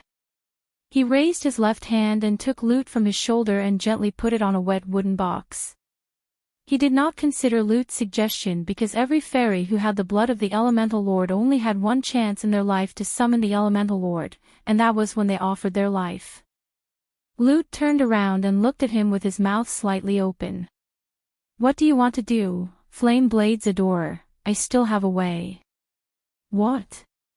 Brando pulled out Frost Chant Sinna and stepped on the side of the ship with one of his riding boots. The storm tore his robe, and the corner of his termos-like robe fluttered in the strong wind. He stared at the huge and bright storm vortex and replied without turning his head, go and tell Miss Tata that we are turning around and following the IC clan. Turning around. White Mist suddenly reacted. Brando, come back. She screamed. But Brando had already shot out like an arrow. Miss Fairy turned her head and happened to see this scene. Her face, which had never changed, suddenly lost its color. Eternal Winter Clan, she screamed, protect Mr. Brando. The sea folk immediately shouted and the lines of law brought by the giant oars immediately rolled towards Brando. But Brando only flipped his hand in the air and the lines of law were immediately pulled back by him. Mr. Brando. Tata was also shocked. But Brendel did not say a word. He stared straight ahead, where a bolt of purple lightning that spanned several miles was sweeping towards him. Facing such a violent power, Brando silently raised the shallow sea sword in his hand. Cinna's blade reflected the purple lightning and flashed with a strange light. Then, the next moment, the elemental runes engraved on the blade lit up one by one. Brendel activated the holy sword's power at the first moment. Chapter 1142. Everyone saw a dazzling white light slash out from the blade in Brando's hand. It was like the rising sun, the dazzling light of dawn. The light will spread out in all directions, expanding rapidly in the void. It left the sword, and in an instant, the light screen had surpassed the entire fleet of the Termosian people. This light blade that almost covered half of the void, under the control of Brando's indomitable will, slashed forward until it collided with the purple lightning. Under everyone's shocked gazes, the white blade of light that Exe and Na sent out sliced the lightning bolt in half. The lightning bolt seemed to have suffered a heavy blow, instantly turning into electrical charges that filled the sky, dissipating into nothingness. Oh! Fyeth, who was sitting on Malurch's head, saw this scene and couldn't help but let out a long exclamation. But Brando didn't have it easy either. After the lightning was cut off, it turned into a few stray electric beams that still swept past him. Although he blocked it with the law of space, he still felt a slight tightness in his chest. He subconsciously opened the panel to take a look, and found that he had lost more than 50 order points, and his HP had dropped by 1/10. Brando immediately took out the mana potion that he had prepared beforehand and drank it. Activating Cinna's power directly drained all of his mana. If he wanted to use the next skill, he first needed to fill up his mana pool. And because Cinna's ability only required him to empty his mana pool, there was no minimum requirement for the amount of mana he had, so this was the first time he felt that his mana pool was too big. But fortunately, as a lord, and with a master alchemist like Tamar as his subordinate, Brando naturally didn't give up on his efforts to squeeze out the remaining value of this top alchemist in Madara's history. In fact, ever since he got the Dimension Cave, he had been carrying all kinds of alchemy potions. Most of them were mana potions, and a small part was holy water that he had let Miss Priestess and Tamar try to make together. These mana potions hadn't been used much during the trip to the Empire, so they came in handy now. But his holy water reserves, because of the lack of production, had actually been in a state of rapid decline. But even so, Brando still drank a bottle of number 7 holy water after drinking 2 mana potions to replenish the HP that he had lost earlier. He was now completely in a state of full concentration. After splitting the lightning with his sword, he immediately picked up an elemental spell that he hadn't used in a long time, and cast a detection spell on the tiny lightning bolts that were dissipating in the void. Detect magic. This was the first spell that apprentices, whether they were law wizards, elementalists, witches, or other spellcasters, had to master when they learned magic. Because only this zero-circle spell could let you feel the presence of magic in the air, analyze the nature of magic, and embark on this mysterious path. But at this moment, Brando cast this spell, not to detect the presence of magic in the void, there was almost no doubt about it. After casting the detection spell, the obvious magic ripples that almost caused the space to distort said everything. Not only was there magic here, but it was also a world made of pure magic. This was the boundary of the law of Tiamat, the edge of the sea of magic. And now, what he needed to do was to analyze the nature of magic. He soon got the answer he wanted. Follow him. In the fleet, White Mist was the first to react. She jumped to the base of the mast and ordered everyone. Order the fleet to turn around and follow His Excellency the King of the Earth. All the Tremosians who were paddling were stunned. Miss Fairy, who was holding the sea mist lamp in her hand, was also stunned. Everyone turned to look at her. Turn around. Tata only hesitated for a moment before she made up her mind. She knew that the sacrifice of the IC clan was not really meaningful. It was just a last desperate struggle. Besides, now they could not abandon Brando and escape the storm vortex alone. What was the point of this voyage of the Tremosians? She also knew that Brando must have his reasons for making such a decision, and after a moment of consideration, she decided to trust him. Turn around, Miss Fairy replied firmly. Follow Mr. Brando. The Tremosians looked at each other. Brando was chasing the IC clan's fleet, and that direction was almost straight to the center of the storm. Wouldn't it be crazy to chase after him now? But they had long been accustomed to obeying the judgment of the wise, and almost no one raised any objections. Only a uniform sound of the horn was heard, and the whole fleet immediately began to slowly turn around. A moment later, someone transmitted a message. My lord, the IC clan asked why we are turning around. Tell the IC sage that we are following them. The IC sage asked why. Tata was silent for a moment, then looked at White Mist. White Mist was also silent. But at this time, Faya suddenly jumped out of Malurcha's mane and said loudly, My lord spoke to me. What did Mr. Brando say? Tata hurriedly asked. He said. Faya's eyes widened, as if she could not believe it. He said, let us pass through the storm vortex. What? Everyone, including White Mist, was stunned. Only Miss Fairy was able to maintain a little calmness. She asked, why? Faya shook her head in confusion. I don't know. My lord did not say, but he said that this is our only chance. What else did he say? White Mist asked again. She was very familiar with the ice fairies and knew that ice fairies like Tata were in the minority, and the former were known for being unreliable. Sure enough, Faya seemed to have just remembered something and suddenly answered, oh, also, he asked us to protect the fleet and avoid the lightning. Avoid the lightning? Lute frowned. How can we do that? My lord said, Faya shook her head and answered matter-of-factly, that he will do his best to protect us.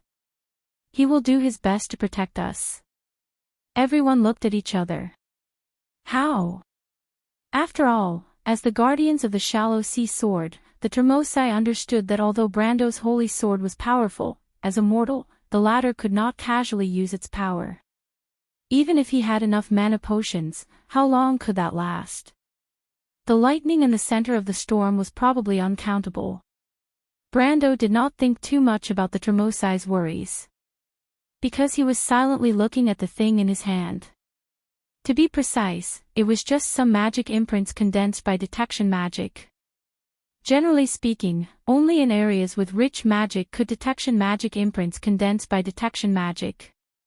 In areas with poor magic, this magic could only detect some fleeting ripples at most. But when he saw these imprints, he knew in his heart that he had guessed correctly. The scene in front of him, he had once experienced this scene in the game. This was not a storm vortex at all. Instead, Tiamat was undergoing a huge change to accommodate the magic tides from the Sea of Chaos.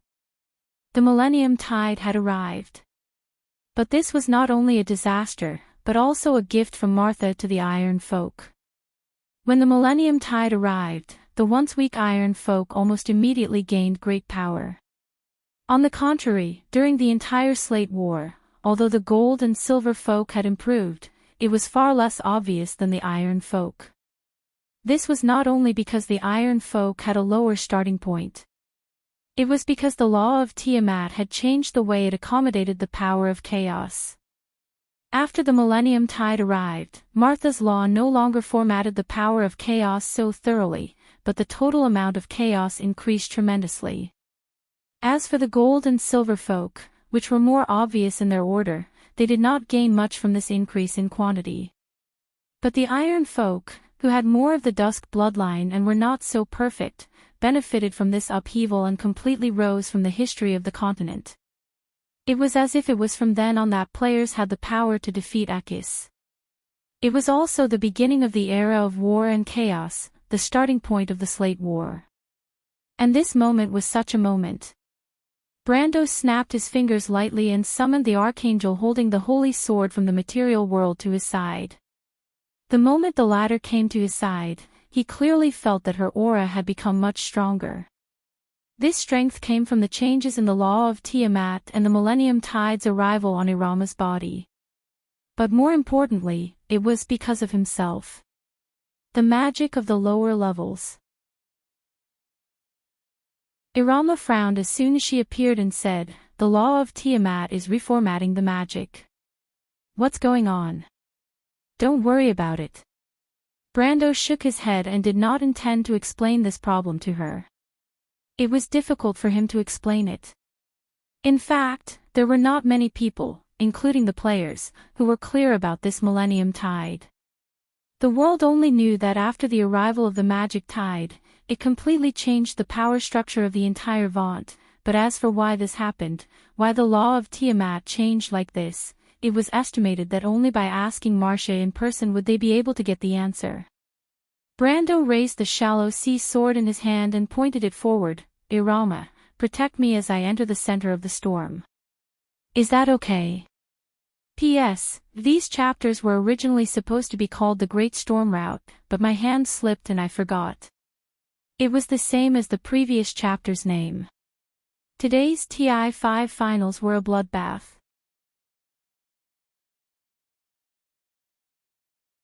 Chapter 1143.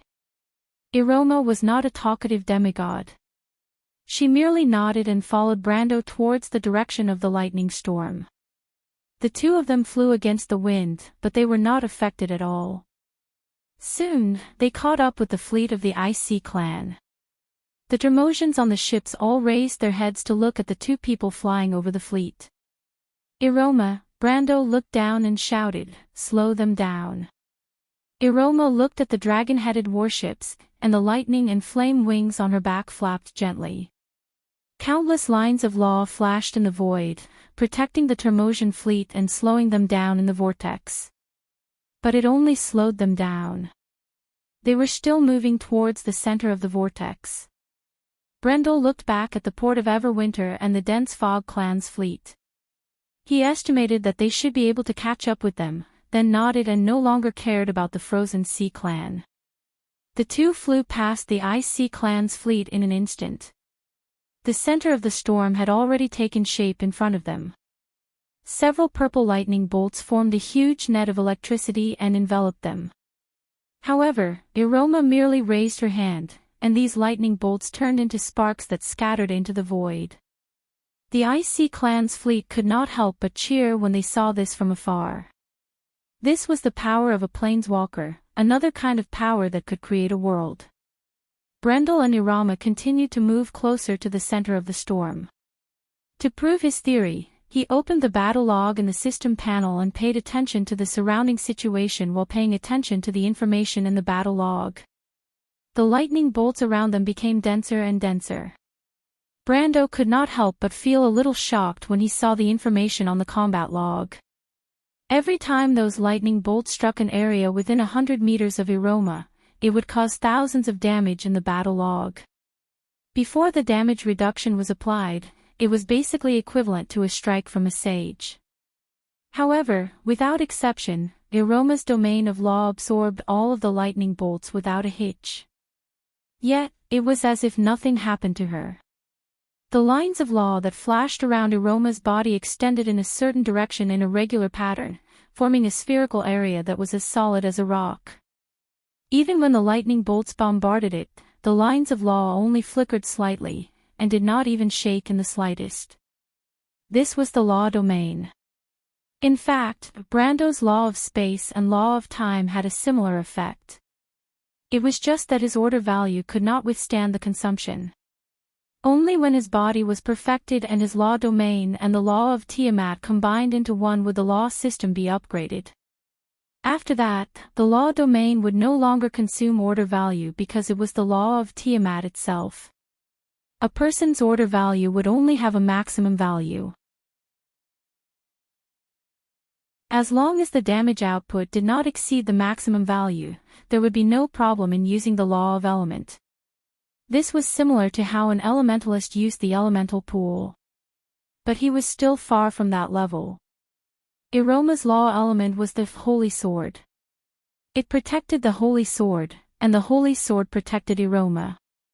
In a sense, this ability was similar to an absolute defense. As long as Iroma did not absorb more damage than her law pool within a certain period of time, she was almost invincible. Obviously, the large amount of energy released during the mana transition was not enough to break through Iroma's defense.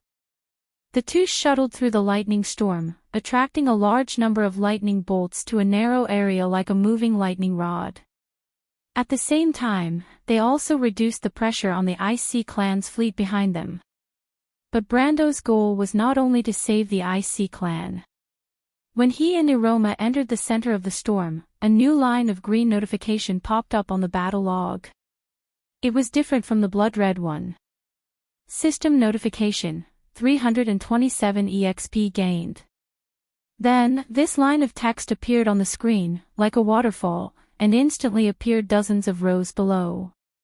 System notification, 333 EXP gained. System notification, 329 EXP gained. System notification, 335 EXP gained. System notification, 341 EXP gained. In an instant, he had gained nearly 20,000 EXP. Although this was only a drop in the ocean for his character level, it was only the beginning. The EXP screen was far from stopping. In fact, it was like the system had malfunctioned. In the blink of an eye, dozens of pages had been turned. Each notification was only a few hundred EXP, but the interval between notifications was too short. It was as if in a breath, Brando found that he had gained enough EXP to upgrade the Frost Soil Guard or the Templar Knight to the next level. However, he was not in a hurry to level up. Instead, he insisted that Iroma continue to move forward. The EXP bar gradually increased from 330 to 350 with each jump, then to 370, 380, and finally stabilized at 420 in the center of the storm. In just a few minutes, Brando had gained more EXP than he had gained from the fragment of Mavecart's grimoire.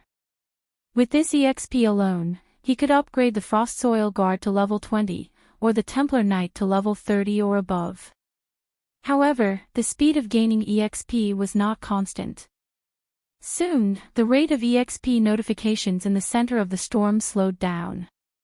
At first, there were dozens of notifications in a second, but soon it became a few times, and finally stabilized at a frequency of once per second. Brando was not surprised by this. In fact, this was the normal frequency. When they were first baptized by the mana tide in the Amber Sword, it was at this frequency, or even a little slower. After all, after mana escaped into the elemental barrier through the tide, it would be greatly weakened. The first time the great tide of the Sea of Magic was observed in the Amber Sword was also in the Year of the Sword, but the first time the tide of magic passed through the elemental barrier and affected the prime material plane was about 6 years later, before the start of the Slate War. Brando was sure that at this time, wound in the inner layer of the elemental barrier had not begun to experience the mana tide. The residents of the land at most observed the fierce collision between the mana tide and the elemental barrier. This was the beginning of the mana tide beginning to transform the shallow sea and the other 3 elemental planes. According to the game's calculation, it was about 3 months before the first mana tide came. However, the progress of this world seemed to be faster. He estimated that in less than a month, or even a month, the mana tide would come to Wonde. That was 6 years earlier than in history. In fact, he was not wrong. At this moment, in Wonde, Fanzin, Cruz, and Saint Ossol, as well as in the civilized border places such as the 10 cities, Erewhon, Hazel, White Mountain, and Falcon Plateau, residents everywhere observed the changes in the sky. At first, it was the black moon that fell. Countless meteors were falling from the sky, setting off the night sky in a gorgeous light, but it was the light of death. The brightness of the sky seemed to indicate the darkness of the land, and the lights that represented civilization were extinguished from the dark land. In Wenchi and Sinta, the Bugas lowered their floating cities from the clouds. These silver folk who dominated the sky found that many cities along the Silver Bay coast had disappeared.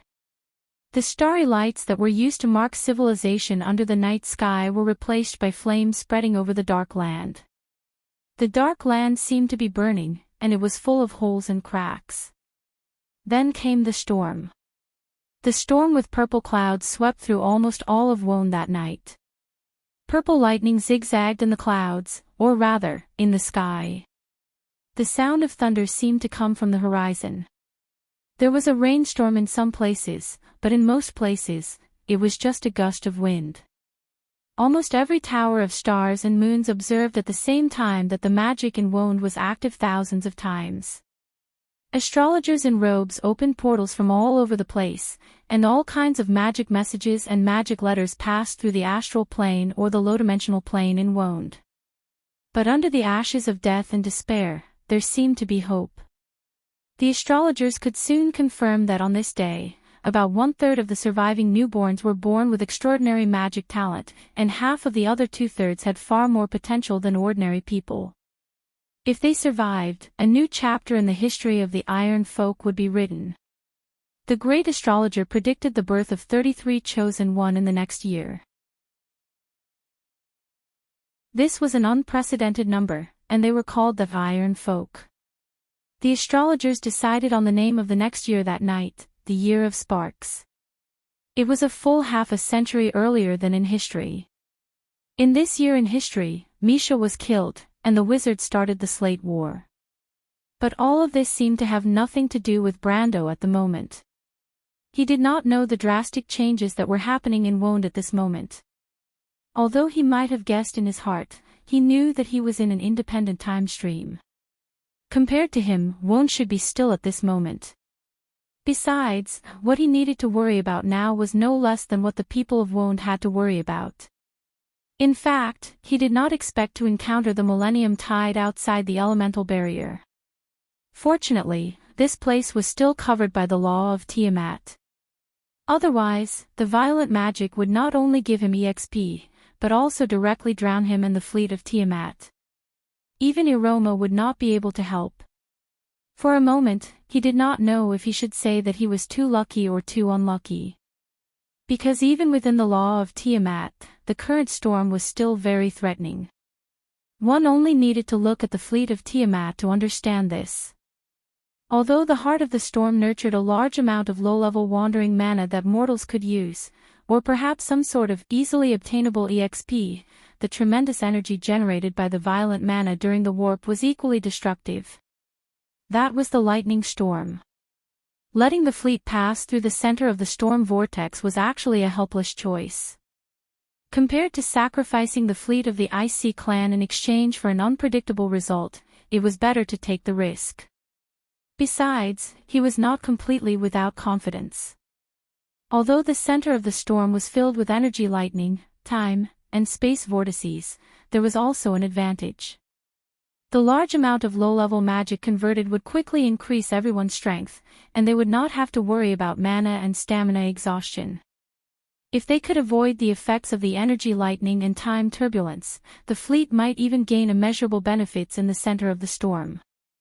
As for how much they could achieve, it depended on their understanding of the law of time and space.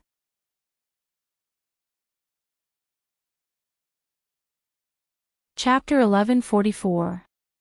But if he had a choice, Brando would still want to do it again. Experience and levels were no different from life for the players. And for him, there was nothing more urgent than the desire to become stronger. After the speed of gaining experience began to slow down, Brando realized that he was not quite used to it. Although the speed of gaining experience had far exceeded his experience in the game. After all, this was the outer world outside the shallow sea. It was close to the edge of the sea of magic, and the magic was incredibly rich. In the inner layer of the wound, when the tide of magic came, the speed of gaining experience was at most 1/3 of this speed. The speed of gaining experience was even slower for low-level players. But it was easy to go from frugality to extravagance, but it was difficult to go from extravagance to frugality. After enjoying the crazy speed of gaining experience, Brando was a little dissatisfied with the snail speed of gaining experience every second. He was even a little doubtful that the amount of magic power in the lightning storm was so much. It should be at least the same level as the huge amount of energy it released. But the amount of experience he absorbed was far less than that. Although the experience bar was almost crazy, it was only relative to the speed. In terms of total amount, the amount of experience he absorbed was less than 1/4 of the experience he needed to go from the peak of the law to the supreme realm. But the energy released by each lightning bolt was at least the full power of the sage. There were no less than thousands of lightning bolts in the storm. The difference between the two was just too big. Even if I slowly absorb all the remaining EXP from the storm, the total amount of EXP won't increase by much, because the rate of gaining EXP will become slower and slower, and the amount of mana floating in the air will become less and less. But he did not understand why this was happening. Where did the magic power go? He raised his head and looked into the distance. The newly formed storm was no longer a threat. Almost all the lightning bolts were attracted by him and Iroma. After the energy released by the magic power was consumed by Iroma's holy sword realm, the storm that had just formed showed signs of subsiding. Iroma, Brando suddenly asked, can you understand the flow of magic power in the void? Iroma looked at him, but did not answer. She only touched his forehead with her hand. Brando immediately saw a large net that traversed heaven and earth appear in his line of sight.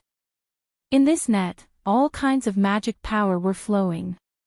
When they passed through the net, the nearby lines of law lit up slightly, and the magic power formed a downward vortex. There seemed to be a bottomless pit under the vortex, sucking in the flowing magic power and then disappearing. This was the Eye of Law. Brando knew that this was not what he was seeing, but what Iroma had shared with him. Only after a complete body could one have such vision. Players could directly see the laws at the bottom of the world, and did not need to use elements to make the laws manifest. This was the biggest difference between the realm of gods and mortals. He knew that the large net he saw was the law of Martha that covered the entire wound, the 4 elemental planes, and the outer world, Tiamat. It was obvious that the law of Tiamat was transferring the magic power to another place. Brando knew at a glance that it was the Medusa layer and Pandora layer of the 7-layered network of law. This meant that Tiamat was actively absorbing and accommodating the magic power of chaos. In the past, this process was extremely slow. Martha had once reached an agreement with the 4 elemental masters to let the 4 elemental masters build the boundary and foundation of wound. The magic power of the Sea of Magic would first enter the shallow sea, the mountain where the storm stopped, the river of scorching heat, and the earth's pivot. After the magic power of chaos here was transformed into the foundation of elements and order, it was then incorporated into the 7-layered magic network of Tiamat and finally supplied to wound. But now, the basic law of Tiamat had disappeared, and the law of Tiamat was almost directly absorbing the magic power of chaos.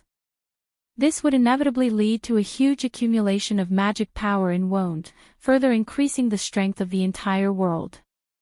However, it was not without disadvantages. The almost unformatted magic power of chaos would further deepen wound's chaotic index.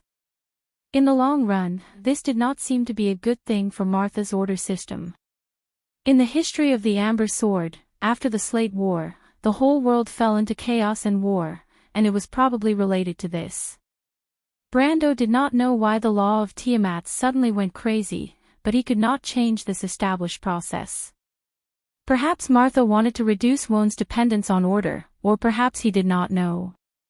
But now he at least knew where the magic power around him had gone, the center of the storm that the two of them were in finally began to disintegrate, and the void no longer released lightning. Only one or two thin electric beams occasionally flashed around the two of them. For Brando, this was a bit of a pity, but for the fleet of the Termosian and the Ice clan behind, it was a blessing. Thanks to Brando and Iroma, they could be said to have escaped a disaster.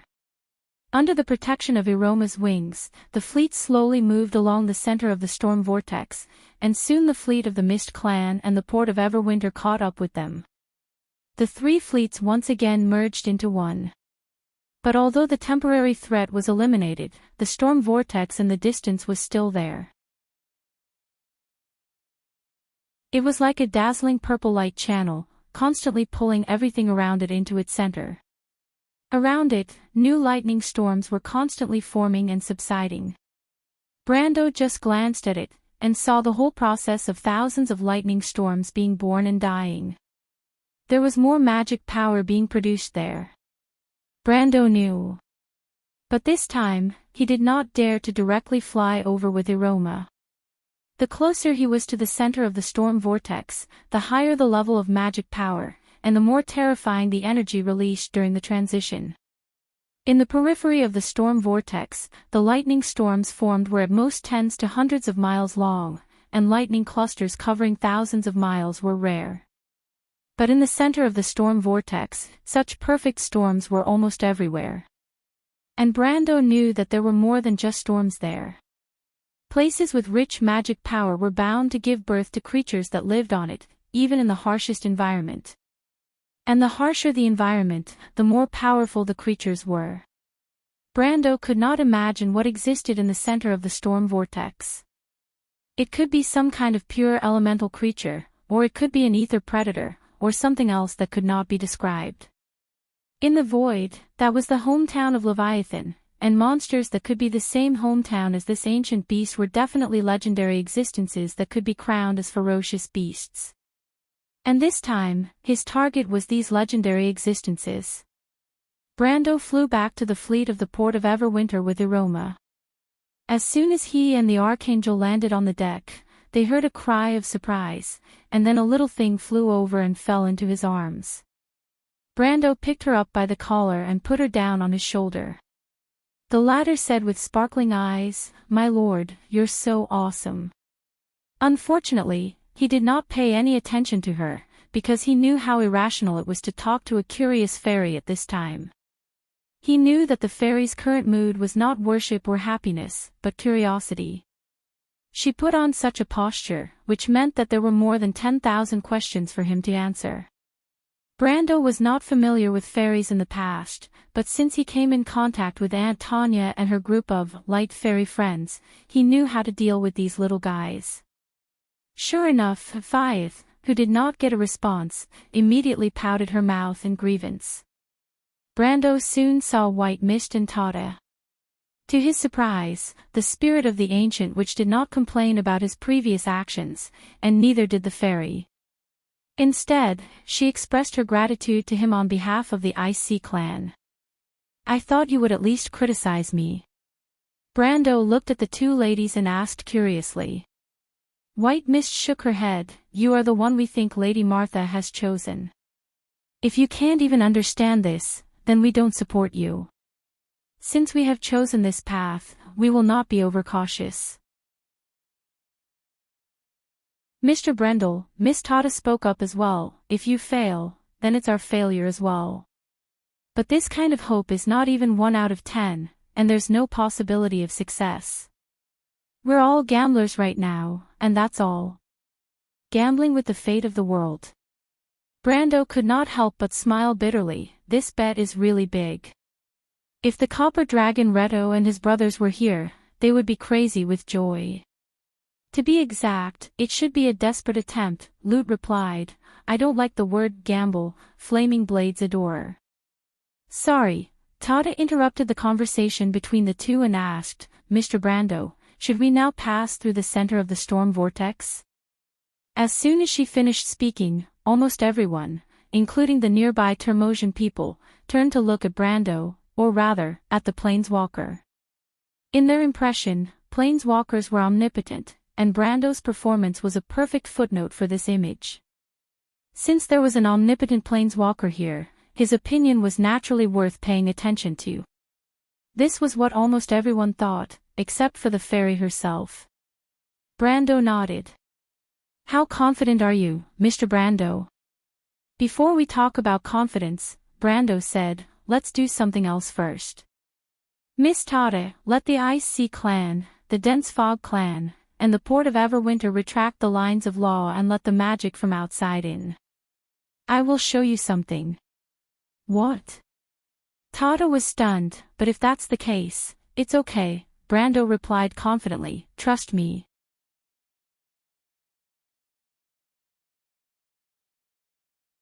Chapter 1145. This is incredible. This storm is actually formed by the release of a large amount of energy after the transition of magic to a lower level. Why would the law of Tiamat change like this? But this is not necessarily a good thing for Woned. Miss Sprite's tone was full of surprise. She reached out her hand and closed her eyes. It was as if she could feel the active magic elements in the air through her extended senses. When the Termosian removed the protective wall of the law near the ship, everyone on the ship could directly feel the impact of the thousand-year tide of the Sea of Magic. Not necessarily for the Iron Folk, White Mist said. The higher the level of order, the lower the tolerance for chaos. This magic is full of elements of chaos, just like low-quality red wine full of impurities. However, it is precisely this kind of power that is most suitable for the Iron Folk. They are the final creations of the gods. Compared to the perfect Golden Folk and the noble Silver Folk, they are more like defective products. There is only a small amount of order in their bodies. They are like mixed blood hybrids. Perhaps they are still unable to adapt to the original power of chaos. But this level of magic seems to be tailor-made for them. This is the reason why the law of Tiamat has changed. Tada looked at the storm in the void and muttered to herself. We may be witnessing the arrival of a new era. Its impact may only be comparable to that of the era of mortals thousands of years ago. The wise man of the frozen sea sighed. Everyone could not help but nod. Every time the law of Tiamat changed, it would deeply affect the world of Woned.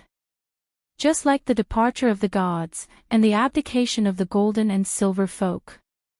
But there was no time like this that made people feel so completely and subverted. When the power of chaos and the world of order became indistinguishable, no one could predict what the future would be like. And the process was irreversible. This time, there were no ancestors to restart the world. This seemed to be the last gamble. Everyone seemed to see the hands holding the cards in the darkness put down all the chips and bet on the fate of the mortals. This was the first time, and also the last time. Don't think too much about it. No matter what Lady Martha's decision is, it will be after we defeat Dusk. Perhaps mortals can really become the rulers of the future, or perhaps not, but no matter what, that is not the prerequisite, White Mist replied. She looked at Brando and continued, what we need to do now is to pass through the center of the vortex. Yes, but if this storm is really just the appearance of the energy released by the mana transition, we might really have a chance to succeed. This is because we only need to worry about the energy lightning in the void, not the space and time disruption that we can't contend with. Tada glanced at the tall Brando beside her, and asked, Mr. Brando, I'm very curious. How did you know all this? This question was not easy to explain. I don't know either. I just have this thought in my mind. Although I have never been outside the elemental barrier, as half an elementalist, I still have some understanding of the sea of magic. Brando thought for a while and casually made up an unreliable reason. I understand, Tata nodded. Smart people tended to think too much, and she was no exception. The mana tide is the reflection of the waves of the sea of magic in Woned, but it can't really affect the Woned directly. The fact that it can release such a terrifying amount of energy can only mean that it is caused by the activity of the mana. I think Mr. Brando must have thought of this, and that's why you have such an intuition. Brando could not help but think that it would be great if everyone around him could think like Tata. The longer he stayed in Woned, the harder it was for him to make up a lie. Fortunately, he had not met the Wizard Tower yet, or else his excuse of looking up the Wizard Tower's literature would have been destroyed. White Mist did not seem to care about Miss Fairy's explanation. She looked at Brando with a teasing smile in her eyes. Her idea was much simpler. In the Black Prophecy about the future, there was an omniscient and omnipotent king. The witches usually thought that the king was the incarnation of the Dark Dragon. As someone who had seen Odin himself, of course, she knew that the Dark Dragon's wisdom was because he had more inheritance and knowledge. The Dark Dragon described in the Black Prophecy was obviously referring to him, and not to all the Odins who shared this title. Like the witches, she never doubted the Black Prophecy. She also did not think that the Silver Queen was the person described in the prophecy. On the other hand, although Brando never thought of himself as the Dark Dragon, the signs he showed undoubtedly pointed to the prophecy that was being confirmed. No one could be born with knowledge. However, White Mist had long associated the person chosen by Brando and Martha with every sentence in the Black Prophecy. Unlike Tata, she believed in her intuition. Brando quickly nodded and agreed with Tata's words. The latter was interested in this topic and continued to ask, Mr. Brando, you have a deep and keen understanding of magic. I noticed this when you mentioned the weave. This is a rare talent. If you continue to study the path of elementalists, you may have unexpected gains. I only know this because I received the inheritance of my ancestors. But Mr. Brando, you are a true genius. Not to mention, your attainments in swordsmanship are so high. It's really amazing. I'm a little curious, Mr. Brando. What do you think we should do next? Brando was a little embarrassed to be praised for plagiarizing other people's knowledge. However, he could not answer this question. Besides, he really did know what to do next. He had never been to the shallow sea, but there were many players who had. He did not know much about the magic tides, but there were many players who knew about the magic tides. This was the biggest difference between the modern era and the modern era. In terms of ability, he might not be as good as many people in this era. However, in terms of knowledge, he was familiar with the other world. He could find a random person on the internet and they would be able to tell him a lot of things. He thought for a moment and replied, this storm is formed by the transformation of Tiamat's magic. It's formed by the huge energy released when Tiamat transforms magic from a higher level to a lower level. In other words, it's not as scary as it looks. We are still under the protection of Tiamat's law. The main threat is the energy that is cruising in the void. It may appear in the form of a lightning storm at any time and cause damage to the fleet. Due to the huge amount of energy released and the instability of the law at the edge of the shallow sea, there may still be time and space turbulence in the center of the storm, as well as faults in the law. However, I don't think it will be much more than when we pass through here normally. Just like what you said, Miss Tata, the magic tides are actually formed by the oscillation of the sea of magic in Woned. The sea of magic itself is a symbol of chaos, but the magic tides that are projected into the world of order have their own rules. Let me explain the composition of the magic tides. It is actually related to the 7 levels of the magic network. Because the magic tides are, after all, a projection in the world of order, it naturally has the attribute of order in Woned. This is not the same as what many people have guessed before, that the magic tides are actually composed of chaotic and disorderly magic. Because of the influence of the law of Tiamat, the flow of the magic tides is very similar to the distribution of the 7 levels of the magic network. It is also divided into upper, middle, and lower levels, but the ones that determine the flow of magic are the opposite of the magic network. It is the top 2 levels. Scholars call this mirror-like structure the interaction structure, which means the interaction between the power of chaos and the power of order. Wait, Mr. Brando. Tada's eyes grew bigger and bigger as she listened to him. She could not help but interrupt him rudely. This was the first time the fairy was so rude, but she could not care less. Brendel's words made her feel like she was falling into a fog. Mr. Brando, you are talking about the composition of the magic tides, but how do you know the composition of the magic tides?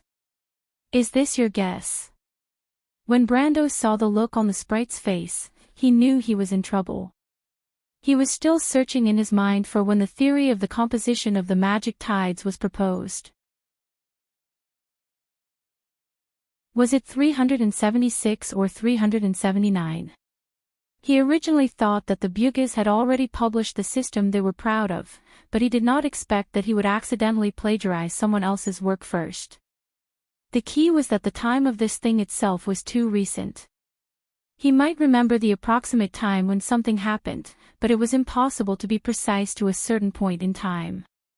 In the past, this trick had not been exposed because no one looked into it. But in front of an expert, the problem was exposed. As a top master who specialized in the composition of the magic network and the nature of magic, Tada thought that her understanding stood at the forefront of the entire wound of this era. Even Solomon of the Bugis was at most on par with her. But Brando's words made her feel that she was behind the times. When Brando saw Tada's expression, he could completely understand her surprise. The magic tides was one of the most studied problems of wizards for thousands of years. Because there were too few things that they had mastered, and their understanding of the sea of magic was too shallow, this problem had been one of the most difficult problems in occultism since the War of the Holy Saints.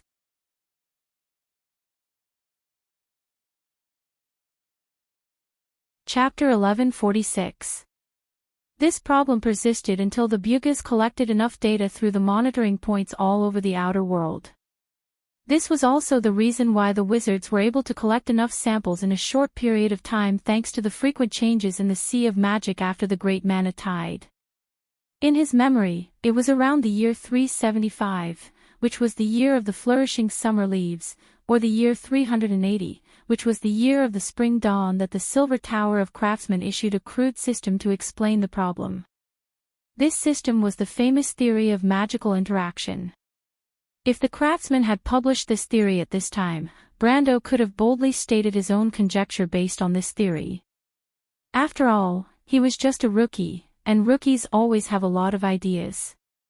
Coupled with his identity as the chosen one, he might be able to convince the Tremosians and Miss Sprite to believe him. Anyway, he knew that this theory was definitely correct. But the problem now was a bit bigger. He could not say that he had guessed the theory himself.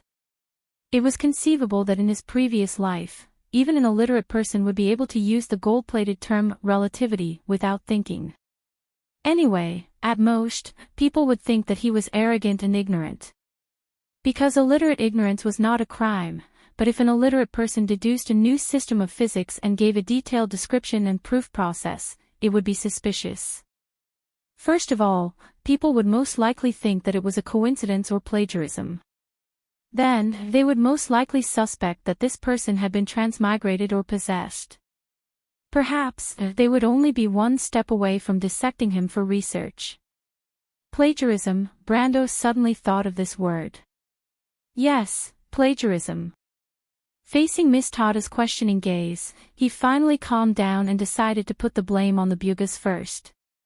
After all, they would be able to produce results in a few years at the latest, and Miss Sprite would not be able to verify it with them for a while. He thought for a moment and said, yes, the composition of the Mana Tide. In fact, the Bugis have gone far enough on this issue. I also happen to know about this matter. I have a good personal relationship with Miss Tanya. When she was guiding me in learning elemental spells, we happened to discuss this issue, so I have some conjectures about it. Tanya, Miss Pixie was a bit lost in thought as she muttered, I know her, she actually went so far on this issue. I don't think it's her. Brando did not expect Tata to be so entangled with this issue.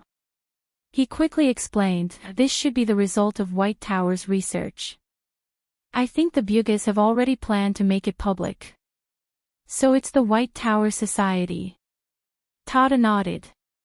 I did hear that they were researching this problem, but I didn't expect them to progress so quickly.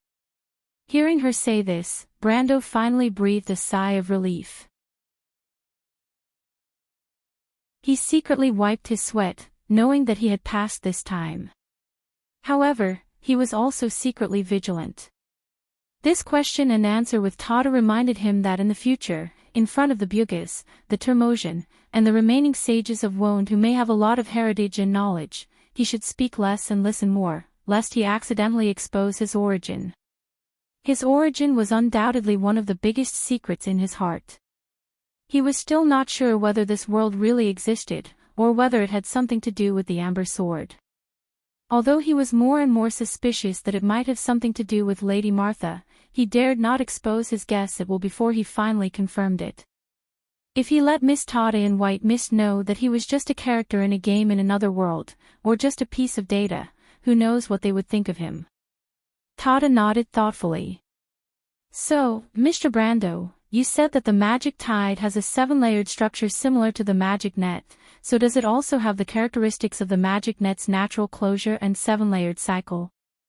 If that's the case, as long as we analyze the flow of mana in the first and second layers, as well as the distribution of mana in the third and fourth layers, we could follow the flow of mana to wherever we want to go, including returning to the Great Storm route. Brando could not help but praise in his heart. What he said earlier was actually a copy of what Tata had said. He did not know much about this set of theories, just like in the era where the other half of his soul was in, any elementary school student could recite the mass energy formula without hesitation, but they did not know how to do it. But Miss Sprite only listened to it once and analyzed what he wanted to say, and even gave her own inference. This kind of understanding and familiarity with magic, she was a real genius.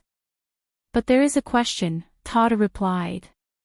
Do you have the ability to calculate and deconstruct the magic tide, Mr. Brando? Brendel knew that although Miss Fairy could calculate and deconstruct the magic network, she might not be able to do anything about the structure of the magic tides. After all, the two were two completely different things, and it was not possible to completely apply them just because the structure was similar. The reason why Miss Tata asked this question was not that she was incompetent. On the contrary, it showed that she could see the essence of the problem at a glance. But Brando nodded. He had no confidence in deconstructing the magic tide at all, but at least he had seen a pig run. In the Amber Sword, when players described a problem, they would not use a long explanation and tell you why. It was just like when they described the strategy of defeating a boss, they would often only tell you when to do something, but not why. In most cases, this was enough. It was the same now. Brando did not need to deconstruct the magic tide. He only needed to let Miss Tata and White Mist know that he had some understanding of the matter. As for how to do it, the predecessors had already described it. So he nodded and said, "Leave it to me." Miss Sprite looked at him with admiration. If she was looking at a talented genius before, now it was more like she was looking at her teacher. For a scholar who pursued knowledge all her life, a person who knew more about the unknown of the world than she did was undoubtedly worthy of such a title.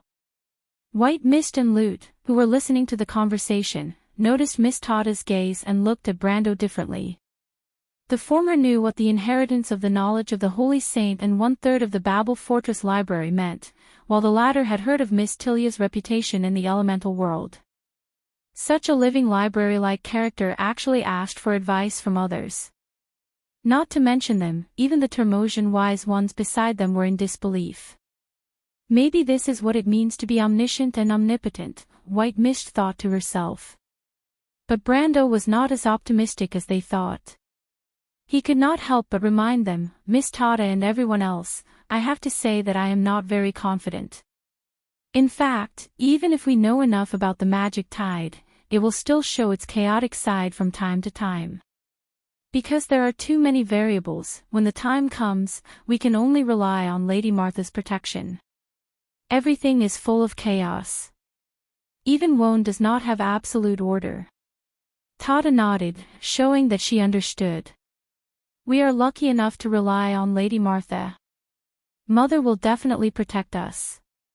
This is only one of the reasons, Brando replied. The sea of magic is full of primo of chaos.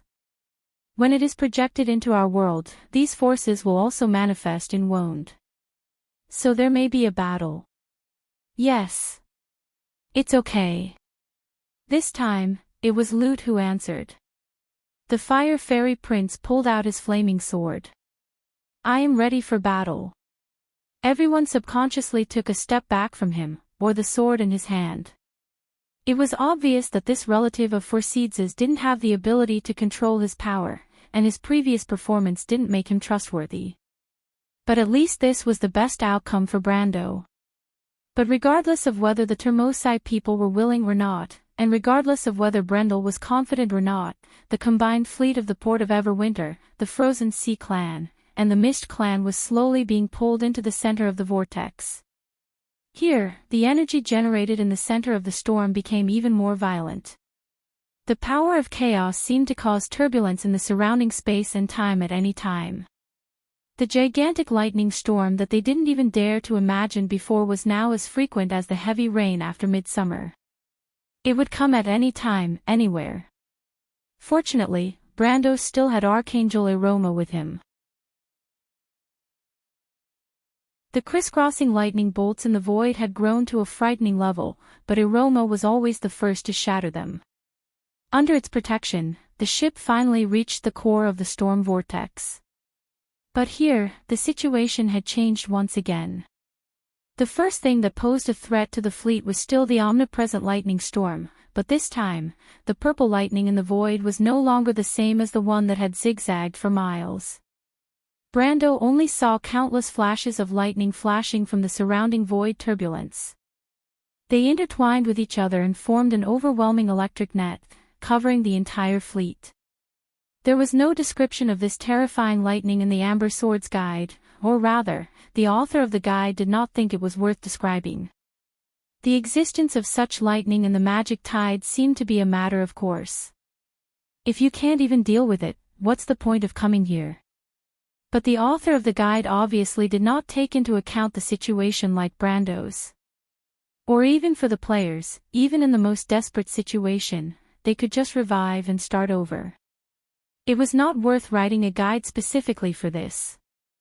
But at this moment, behind Brando, Aroma had already warned him. Obviously, the lightning here was not something it could easily deal with, or even if it could break it, the fleet would still have to pay the price. Brando knew that it was time to fight to the death.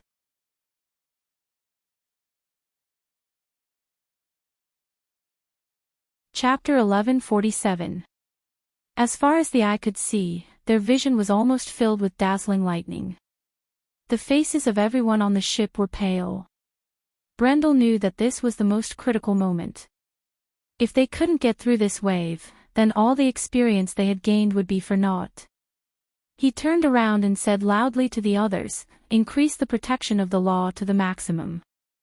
I will take the first hit, but the fleet must at least survive the aftermath of the impact." No problem. Tada glanced at the overwhelming lightning storm and immediately ordered the others, Elder of the Mist, Sage of the Frozen Sea, let the sailors blow the horn and increase the protection of the law of the fleet to the maximum. The two elders did not need to be ordered. They also knew whether the fleet would survive or not. This was the most important battle. The password was quickly transmitted to the hearts of every sailor of the Termosian fleet through the mental network. The mental connection of the people of the sea at least played an important role at this moment. The long sound of the horn was heard. The giant oars extended from the sides of the ship and were lowered into the sea formed by the lines of law. A translucent light shield appeared above the dragon-headed warships. If one looked closely, one would find that these light shields were formed by silver lines of law. These lines of law intertwined with each other above the fleet, forming circles of mysterious magic circles.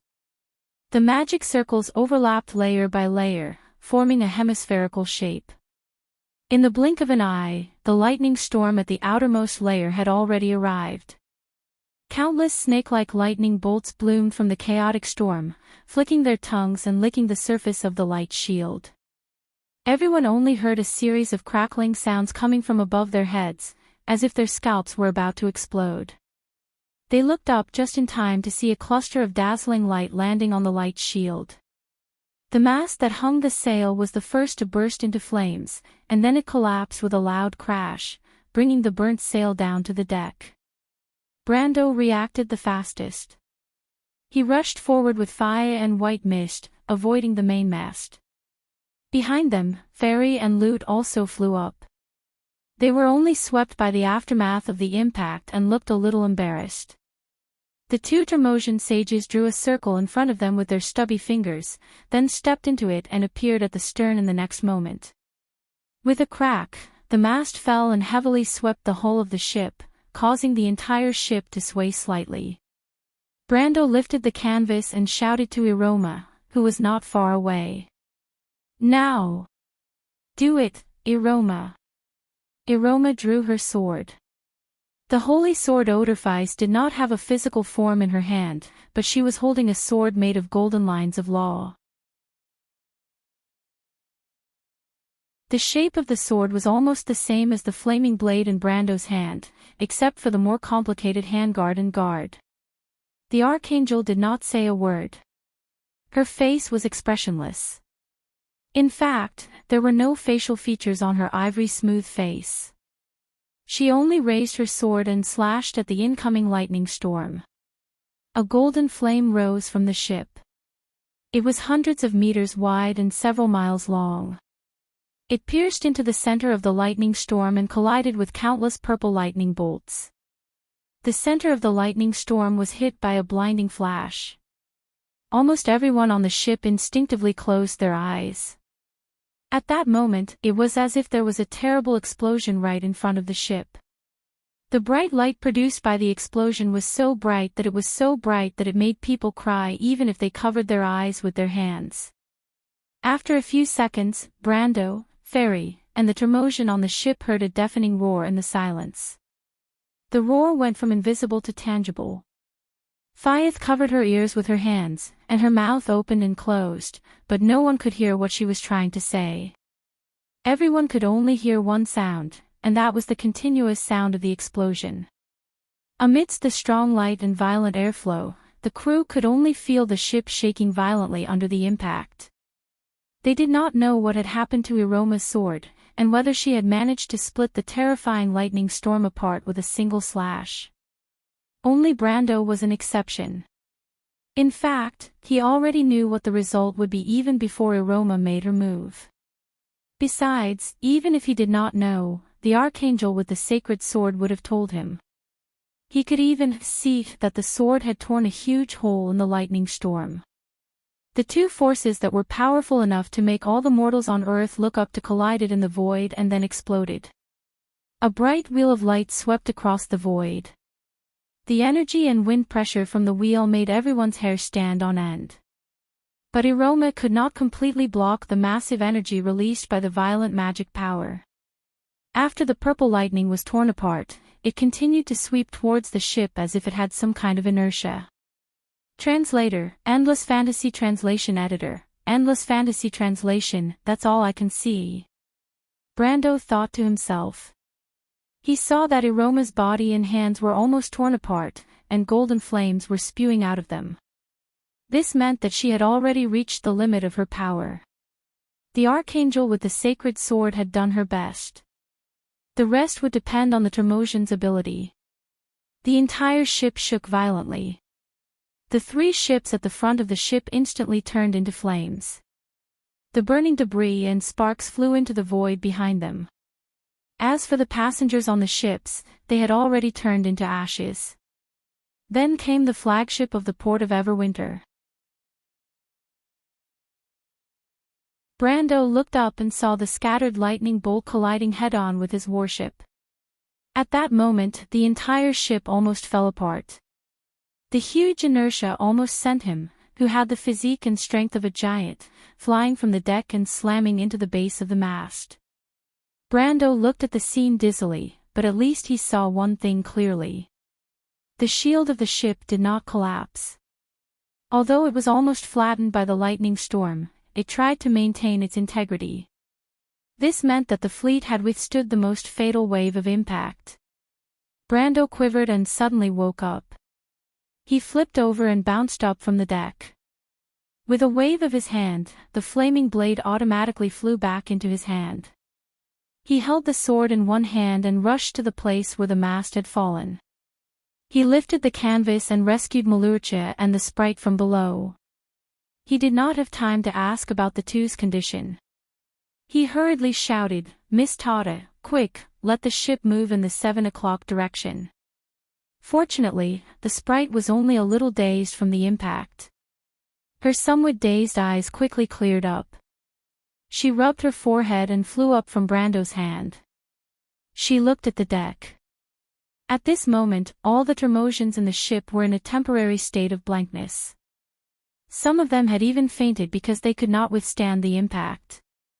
They were scattered all over the deck. Some were trying to get up, while others were looking around in confusion. Without a doubt, the two wise men were the first to regain consciousness. The Elder of the Mist was a strong warrior, and it was the least injured in the previous impact. It only fell into a pile of cables, and the soft and tough cables made of sealskin had cushioned the impact on the Elder of the Mist. So it was the first to get up from the pile of people and ran to the other side to save the wise man of the frozen sea who had fallen into a pile of wooden barrels. Tata was the first to see the two wise men and immediately flew over.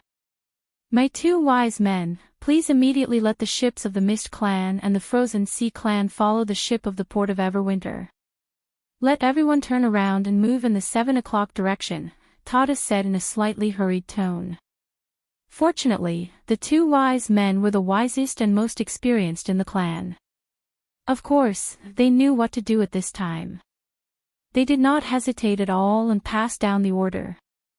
Soon, the sound of a horn rang between the ships. Brando heard the sound and rushed to the side of the ship. He watched as the huge ship slowly turned around. The scene in the storm was completely different from what they had seen before. After the lightning flashed, a huge energy turbulence presented a bizarre scene in the void. The sea surface, the path of light, and the lonely reef in the void had disappeared. The ship seemed to be sailing in a boundless universe. Around them were colorful energy storms.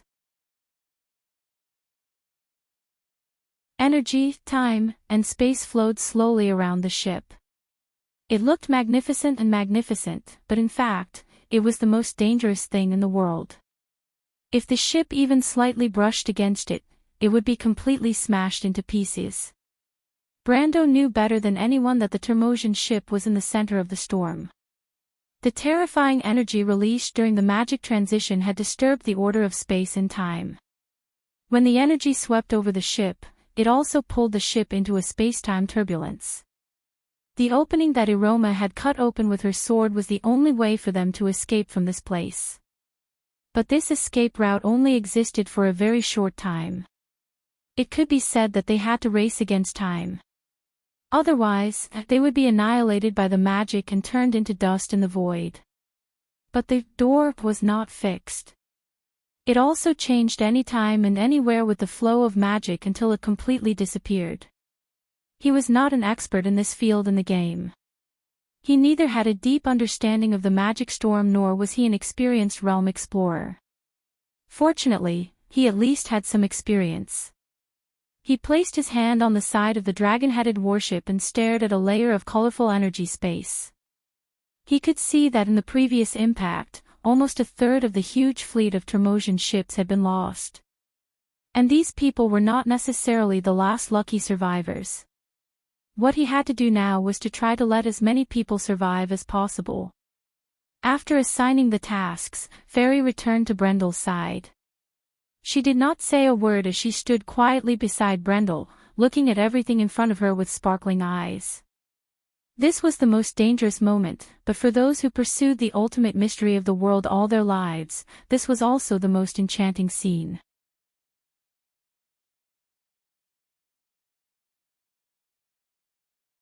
Chapter 1148. Both of them were calculating silently. While Tata was calculating, she could not help but look at Brando with admiration. She quickly realized that the direction that Brando had given her might be correct, and she could not be completely sure after careful calculation. Tata could not help but think to herself, what an enviable talent. Unfortunately, Miss Fairy did not know that what Brando was doing now was slightly different from what she had imagined. Calculating the direction of the exit was only the first step. But this was not the most important task. Brando's forehead was soon covered in sweat.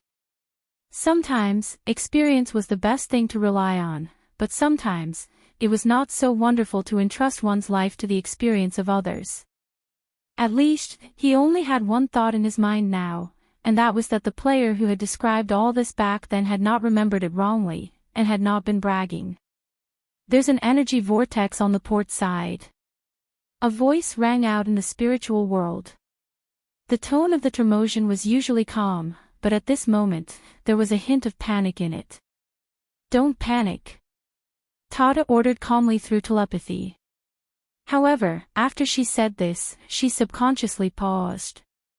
The scariest thing in the energy space was to run into turbulence, but in this place where there was no sense of distance, the space-time turbulence was so unpredictable that it could appear next to you in the next moment. It was impossible to predict. Unless someone completely understands the laws of time and space, Tata did not dare to believe that there might have been strong people in this world who had mastered the elements of time and space, but the power of order that mortals had mastered was only a drop in the ocean of the Tiamat law. The authority that they had mastered was only a tiny part of the truth. Often, mortals would never be able to master the mysteries of the world in their entire lives. Because once someone did this, they would cross the boundary between man and God, perfect their body, ignite their divinity, and become a true God. What exactly was the power of existence? After the gods left, no one knew. But just like how Miss Fairy could not imagine the realm of gods, she could not imagine that someone could travel in such an environment for decades. These people were never afraid of death, because even death could not deprive them of their experience. They were immortal adventurers. They were players. He's here. At this moment, Brando felt his heart skip a beat. His entire body seemed to have relaxed. He lightly breathed in, and issued an order with a resolute tone that even he himself couldn't believe. "All ships, heed my command. Turn 34 and sail 10 chains in the 9:00 direction." Tata felt as if she had been struck by lightning.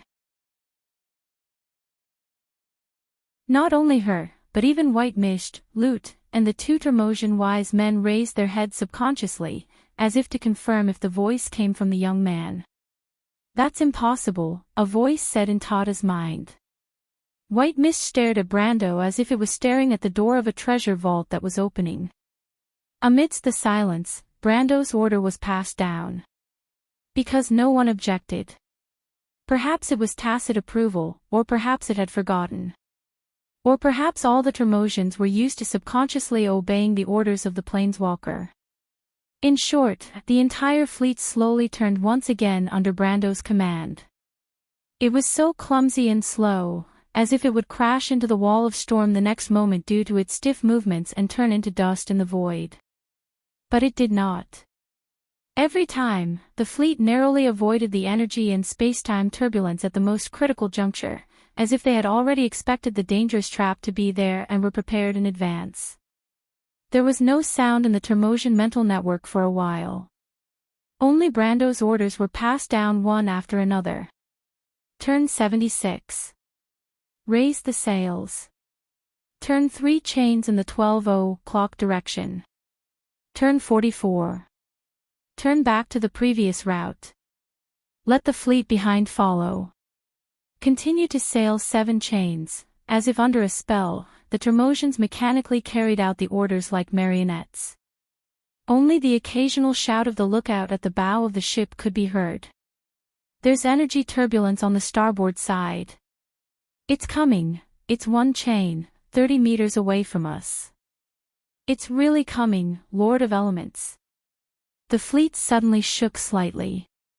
At that moment, Tata felt her heart clench. Brando was no better than her. His forehead was covered with fine beads of sweat.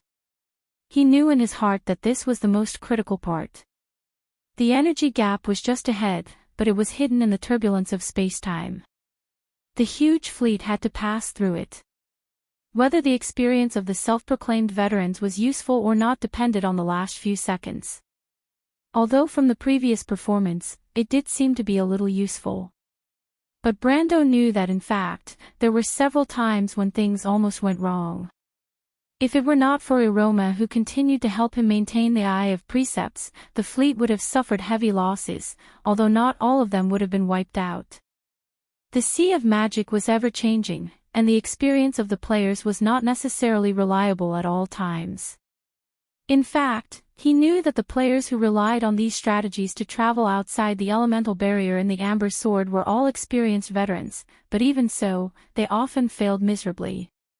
The difference was that they could afford to lose, but he could not. Brando's palms were full of cold sweat. It was not that he was not confident enough, but which player who could reach the elemental barrier was not an elite. At least he himself was not qualified to be a member of the Adventurers Club. Even those people could not do it with certainty. He was not sure if he could succeed in 1 try. In fact, he was already praying to the gods and Lord Martha in his heart. Space-time fault. There was a sudden scream from the bow of the ship. Brando watched as the 2 dragon-headed warships suddenly twisted there, and the whole ship seemed to be stretched infinitely, and then disappeared in an instant, as if it was sucked into a space that could not be seen with the naked eye. Brando immediately felt a slight pain in his arm.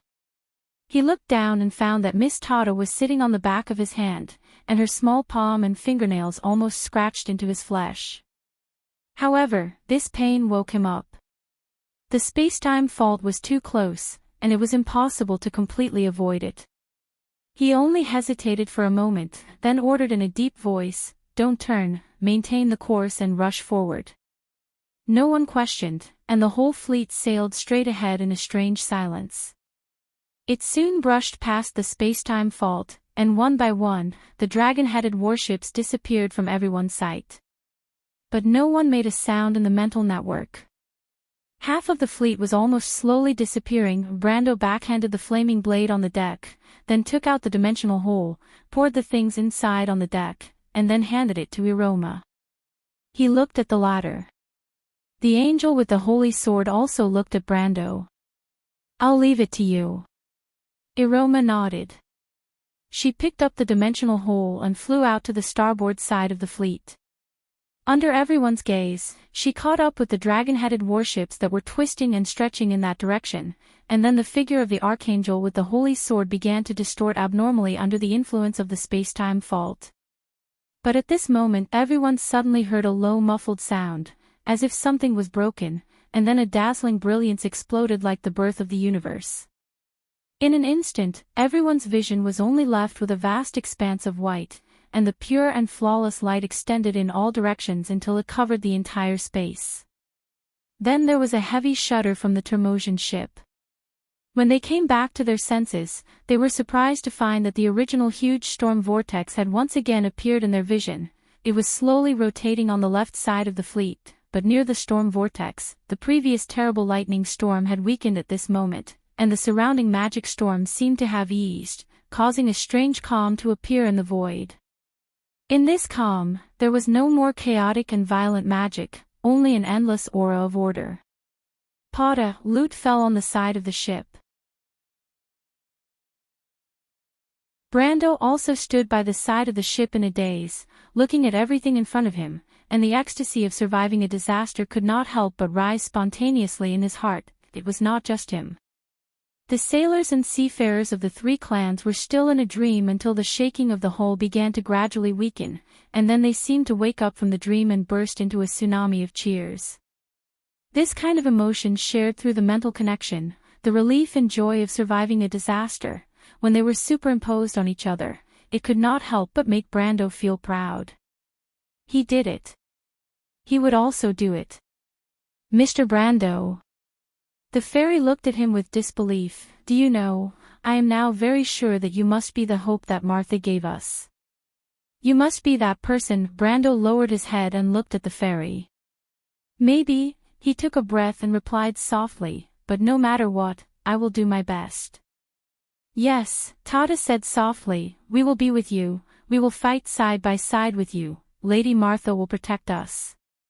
Protect us all. P.S. Brando, who pretended to be a fraud once again, begs for monthly votes.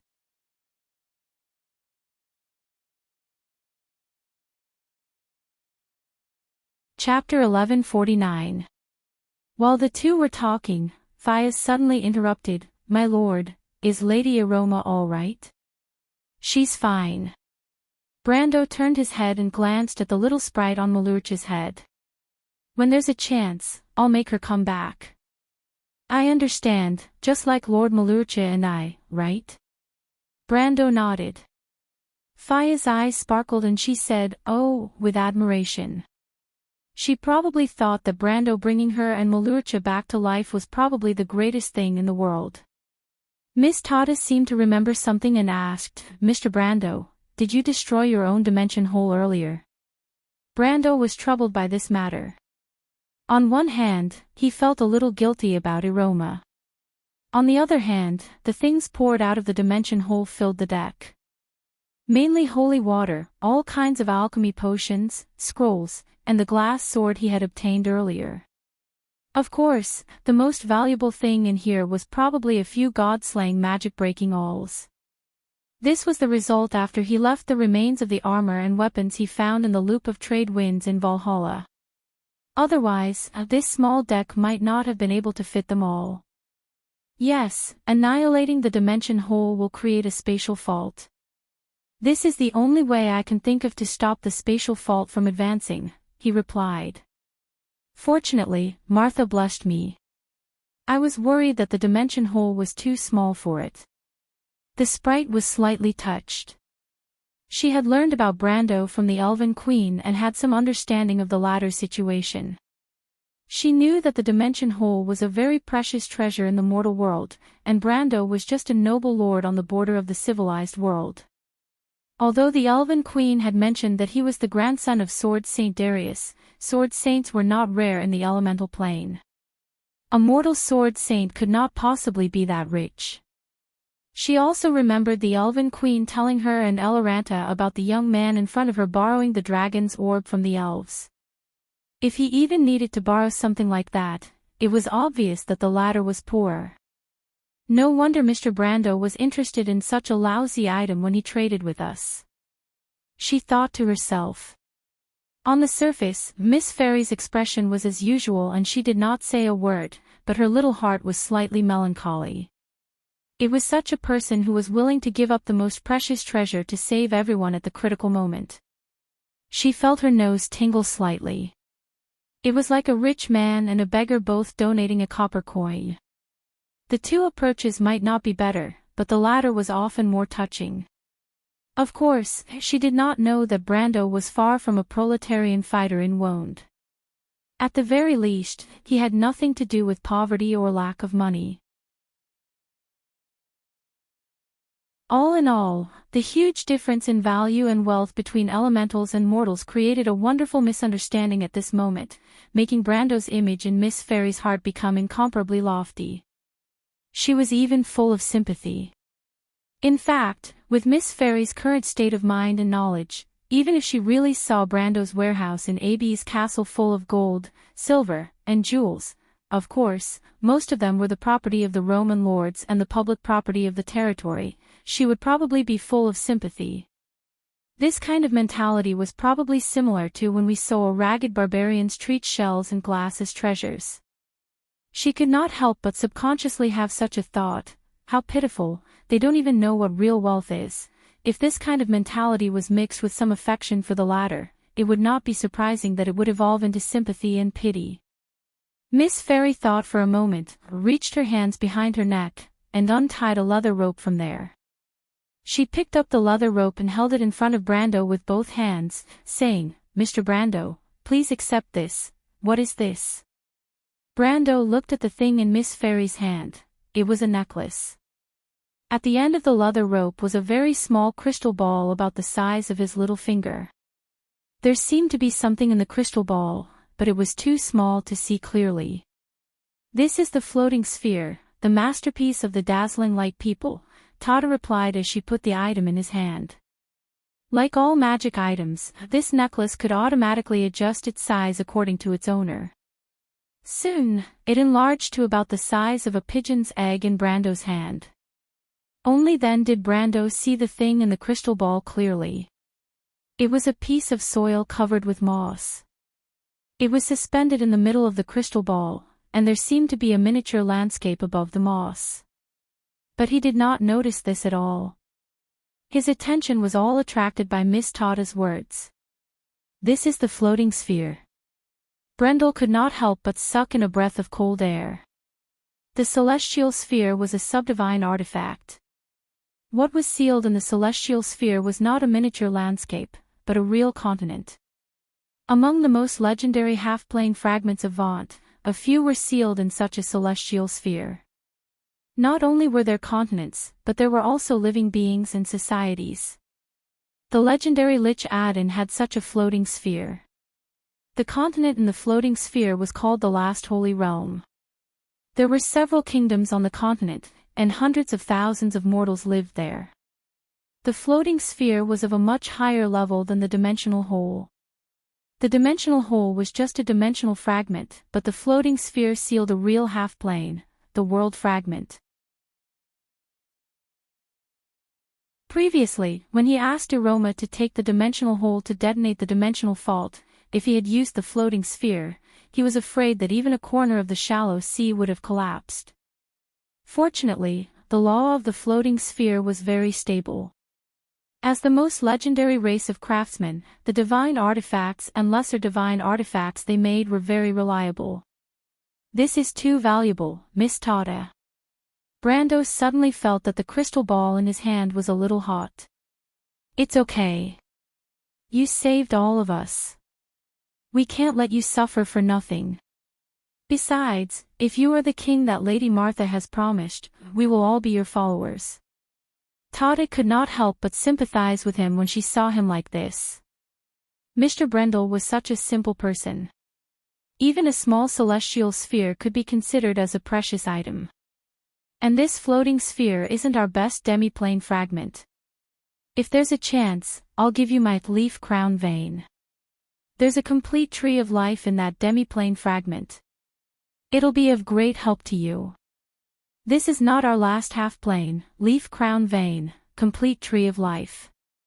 Brando was suddenly bombarded by a series of terms that left him speechless for a long time. He finally understood the gap between his knowledge and the other parties. No wonder the White Mist said that he was blind and got a bunch of rubbish after the deal with the Termosai people. It was not that the White Mist standards were too high, but that he was too country bumpkin. After figuring this out, Brando silently kept his mouth shut and accepted Miss Tada's gift. The Mist Elder and the Wise Sage of the Frozen Sea naturally also expressed their gratitude. The two Termosai elders looked at Brando with a gaze that made him feel a little uncomfortable. If they had eyes, they each gave him a lot of gifts. One of them was the Angel's Heart Bottle. This was one of the most powerful recovery items in the Amber Sword. Of course, this was a title given by the players.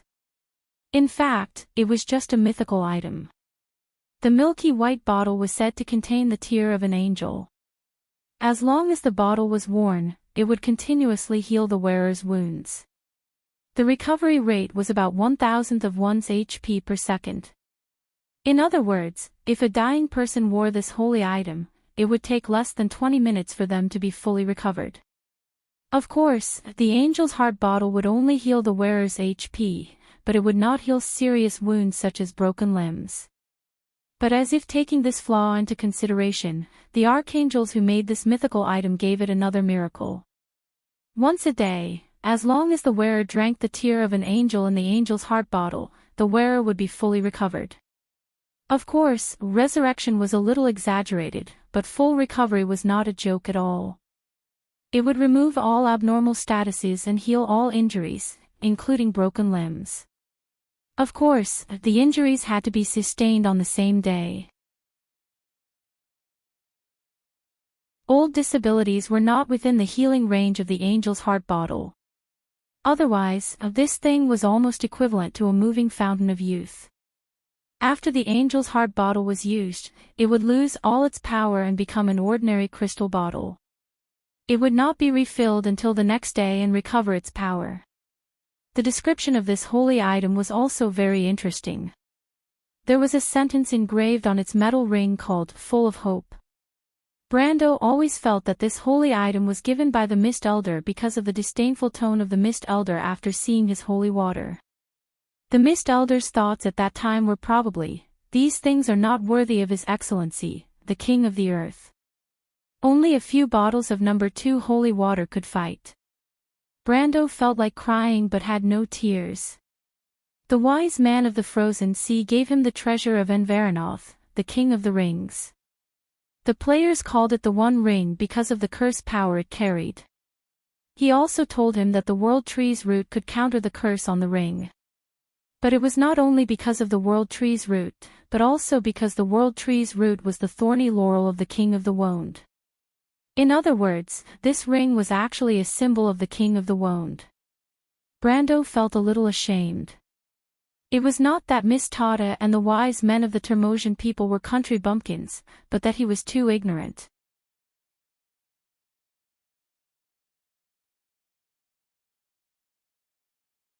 Chapter 1150.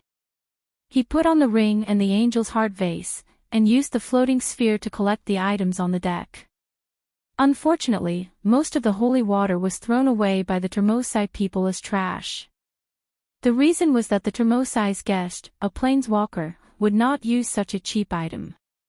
The Termosai elders, on the other hand, praised the Soulstealer bow. It seemed that the elementals did not have any prejudice against demonic items. After doing all this, Brando suddenly felt a lot more confident. After all, he had several divine artifacts, subdivine artifacts, and mythical items. Although it might not be much outside the elemental barrier, he could definitely be considered a tycoon in Wound. Mr. Brando. Lute, the Fire Fairy Prince, appeared beside him and said, "I also want to give you a gift." Brando was stunned. He was about to open the battle log to see if there was a large amount of magic that was jumping to a lower level near the center of the vortex. This was also the so-called experience points. At this time, he had to stop and look at Lute. He noticed that this Forsythian was looking at him with a burning gaze. He could not help but feel a little strange. Miss Tada and the Termosai elders had a good impression of him. One reason was that he might be the so-called chosen one of Martha, but the main reason was that he had saved the entire IC clan and showed his ability to win their trust. That was why they were on good terms with him. Just like before, the people of Roas might have believed that he was the king of the earth, but they were not willing to be with the other clans. After all, prophecies were not something that could be eaten for a living. So, what did this little fire elemental intend to do? It was said that the fire fairies were not rich. He could not help but think of the customs of the 4 elemental worlds that Miss Tada had told him. Lute bowed to him, and the cold and arrogant expression on his face loosened a lot. "I want to introduce myself to you. I want to finish the rest of the journey with you. I, the chosen one of the flaming blades, hope to be by your side in the future." Wait, Brando thought. This should be considered an oath. But this kind of oath made him feel a little strange. Lute was a real prince, and if he said that he was a princess, well, that would not be too good. In short, Brando was now confused. He asked, "You want to find the flaming blades with me?"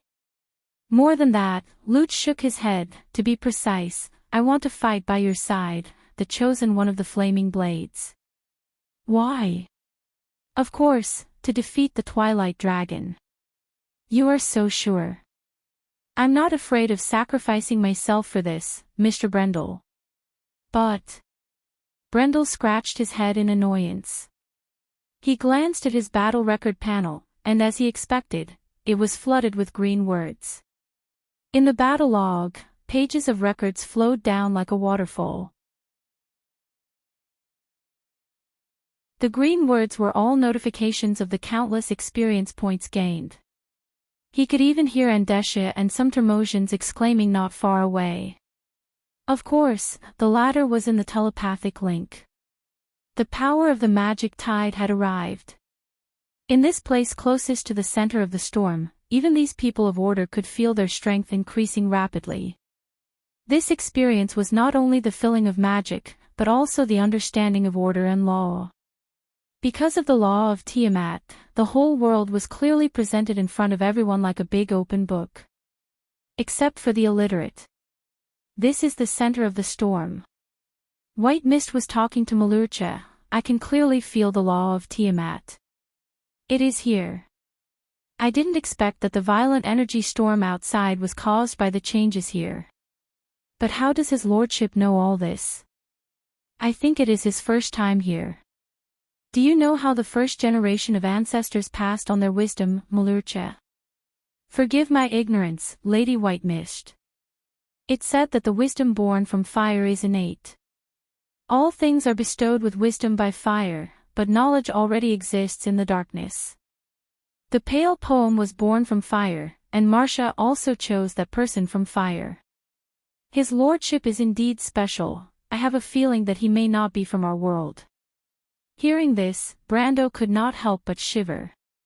He quickly gathered his thoughts, afraid that something would be seen on his face. In fact, Lute was also looking at him with bright eyes. The Fire Fairy Prince asked, "But, what is it? Are you saying that I am not good enough for you?" Pfft. Brando almost choked on his own saliva. He hurriedly stopped the little fairy's next words, afraid that the more he spoke, the more ridiculous it would become.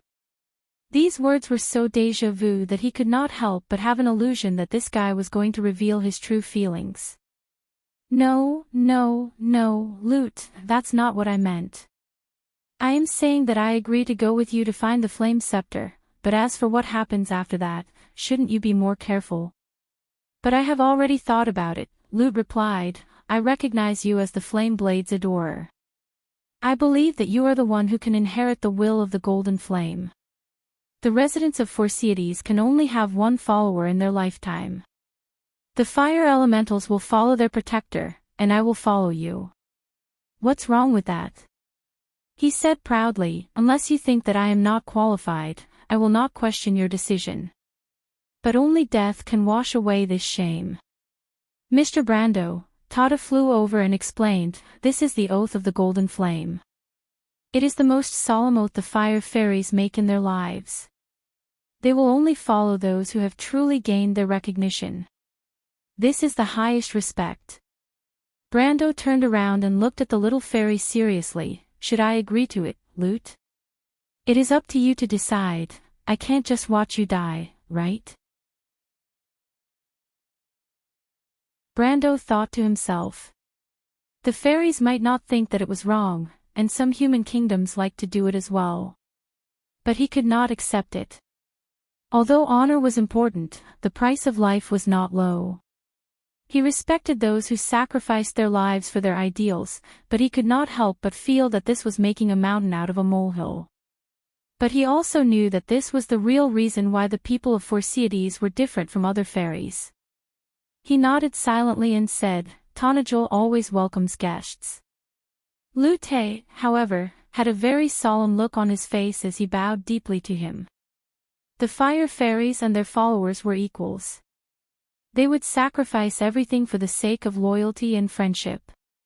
But if their followers did something disappointing, they would also leave quietly. Tada supplemented Brando's knowledge in a timely manner. But at this time, Brando heard White Mist's voice in his mind. "You mean I still have to live with this damn flame mosquito from now on? What can I do?" Brando replied innocently, "Let him bleed on the spot. Death is not to be regretted." White Mist snorted and did not answer. Although she spoke in a gloomy and terrifying manner, she was actually as soft-hearted as most women. Brando could finally put an end to this troublesome problem. He knew that the fairy was not here to help him, so he quickly turned around and asked, "Miss Tada, what happened?"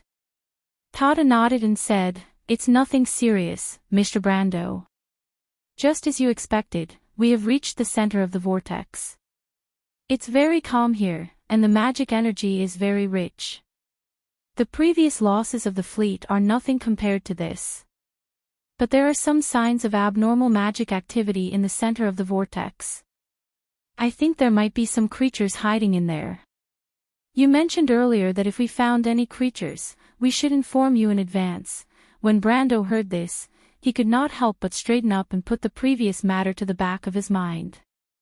The first thing he thought of was that there were indeed creatures here. It was impossible for there to be no creatures in a place rich in magic energy. Those creatures came from the Sea of Magic, and were one of the most primitive magical creatures in the world. But that was not the main point. In The Amber Sword, after the arrival of the Mana Tide, the player's EXP for killing monsters increased by 3 to 5 times. Compared to the temporary effect of the Mana Tide, this increase was permanent. And here, at the center of the Mana Tide, the place closest to the Law of Tiamat, how much would the EXP for killing these primo in the Mana Tide increase? 20 times. 30 times. Or even more. Brando did not dare to imagine. But this was also the question he was most concerned about.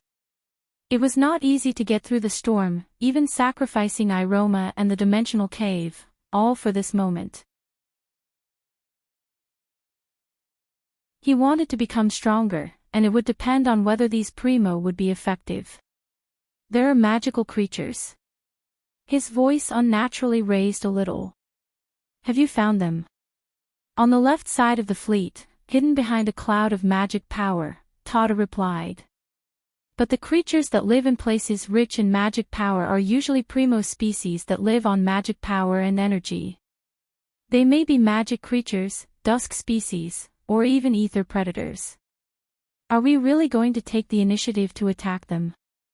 Of course, Brando answered firmly, but he still added, can we deal with them? Now that he had lost Iroma, his tone was not so sure. After all, the fairy was right. How could something that could survive in such a place be easy to deal with? But at this time, the voice of the Tremosian elder, the elder of the Mist clan, interrupted the conversation. The Tremosians are the best hunters in the shallow seas. There is no prey that we cannot deal with. But Sir Planeswalker, are these prey valuable? Hearing this answer, Brando smiled. I promise you, he said. They will be the most valuable prey you have ever caught, and may even be the most valuable prey you have ever caught. Then I shall keep their heads as the greatest honor in my life as a hunter. The elder of the Mist laughed. He then turned to Miss Sprite and said, Miss Tada, listen to His Excellency the King of the Earth's command. Have the ships turn around. Tada nodded without hesitation.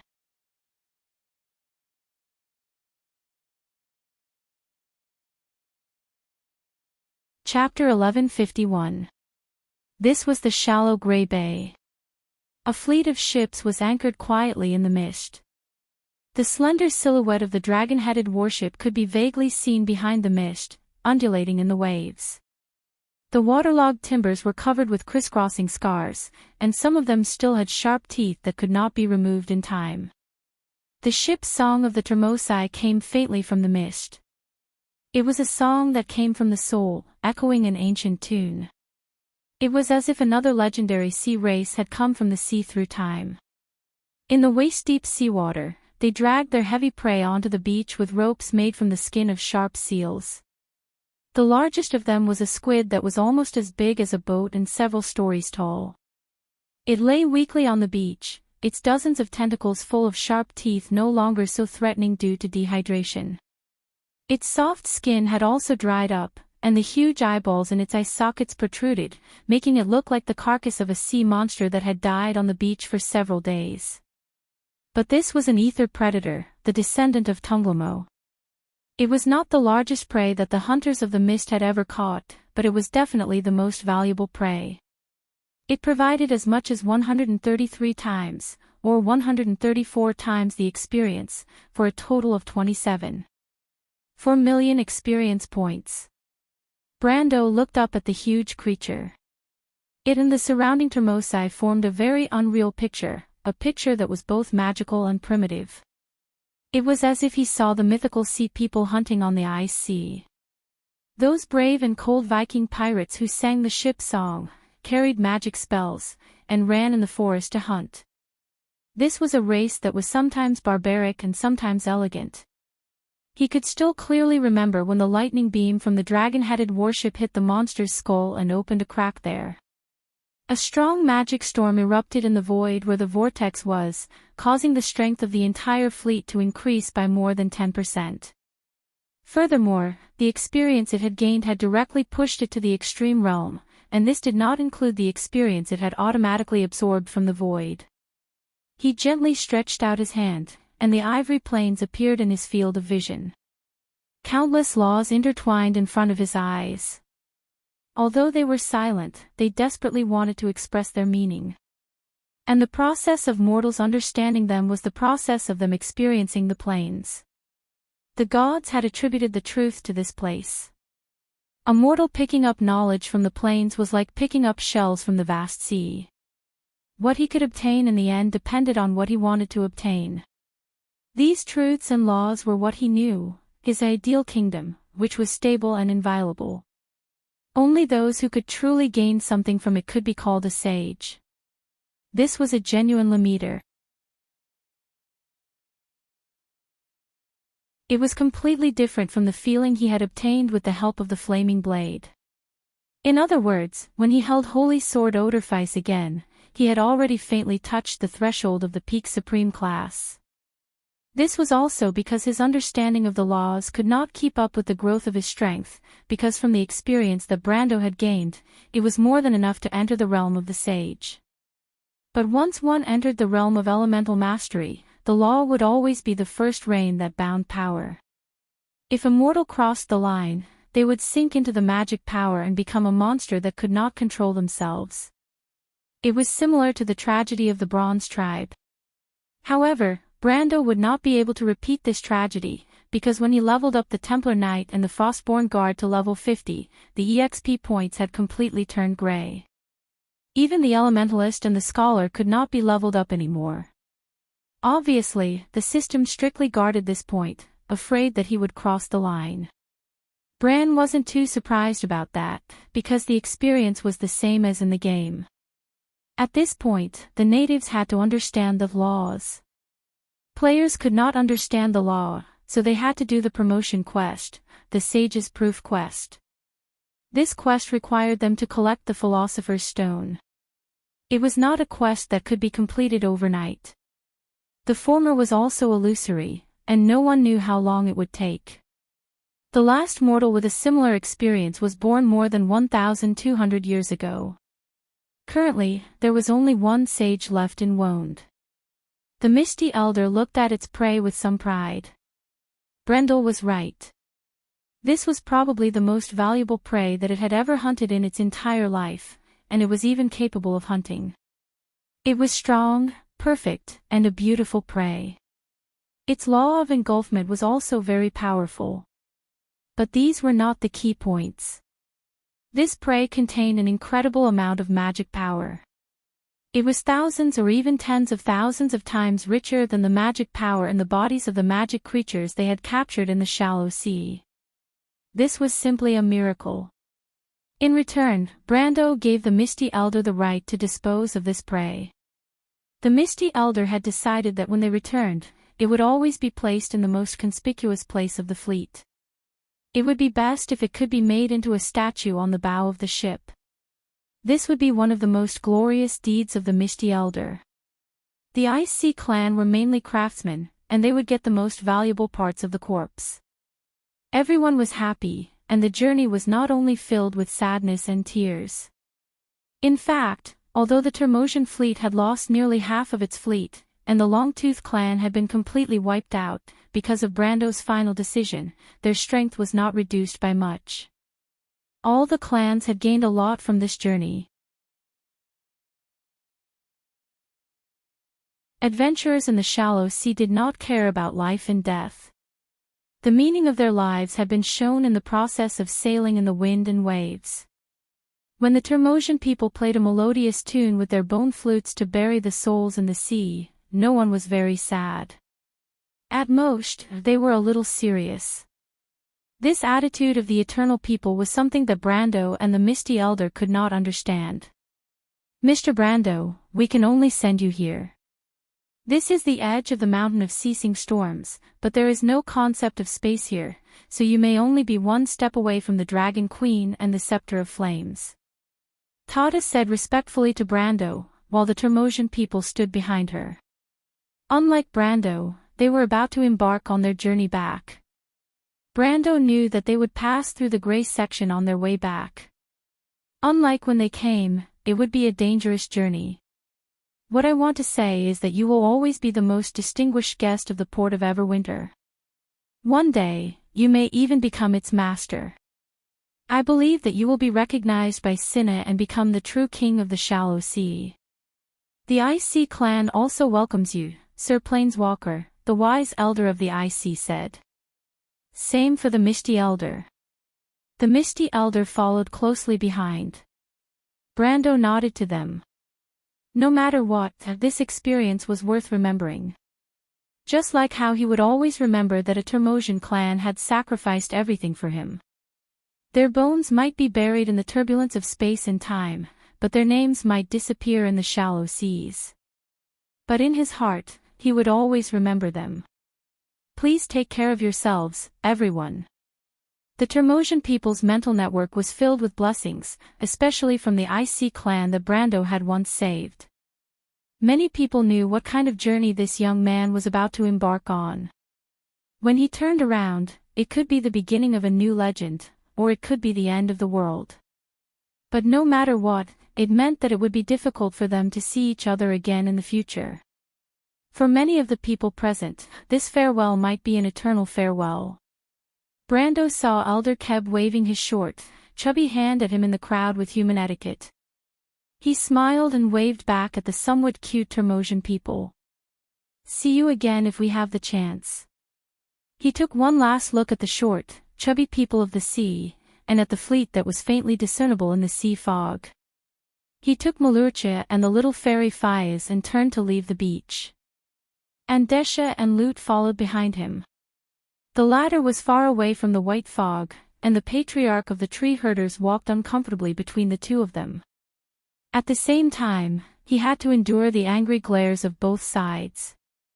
Tada looked at this group of people, as well as the back of the tallest person in the group, as if she was looking at a hero. But Mr. Brando is actually more suited to be a scholar. Unfortunately, this is not a choice for us. The fairy looked at Brando and Malurcha's backs as they walked further and further away in the thin fog. She couldn't help but think so. With that, she turned around and said to Elder Keb not far away, if we don't come back in this battle, you will be the next wise man of the port of Everwinter. Elder Keb looked at the fairy and nodded solemnly. This was the shallow gray bay.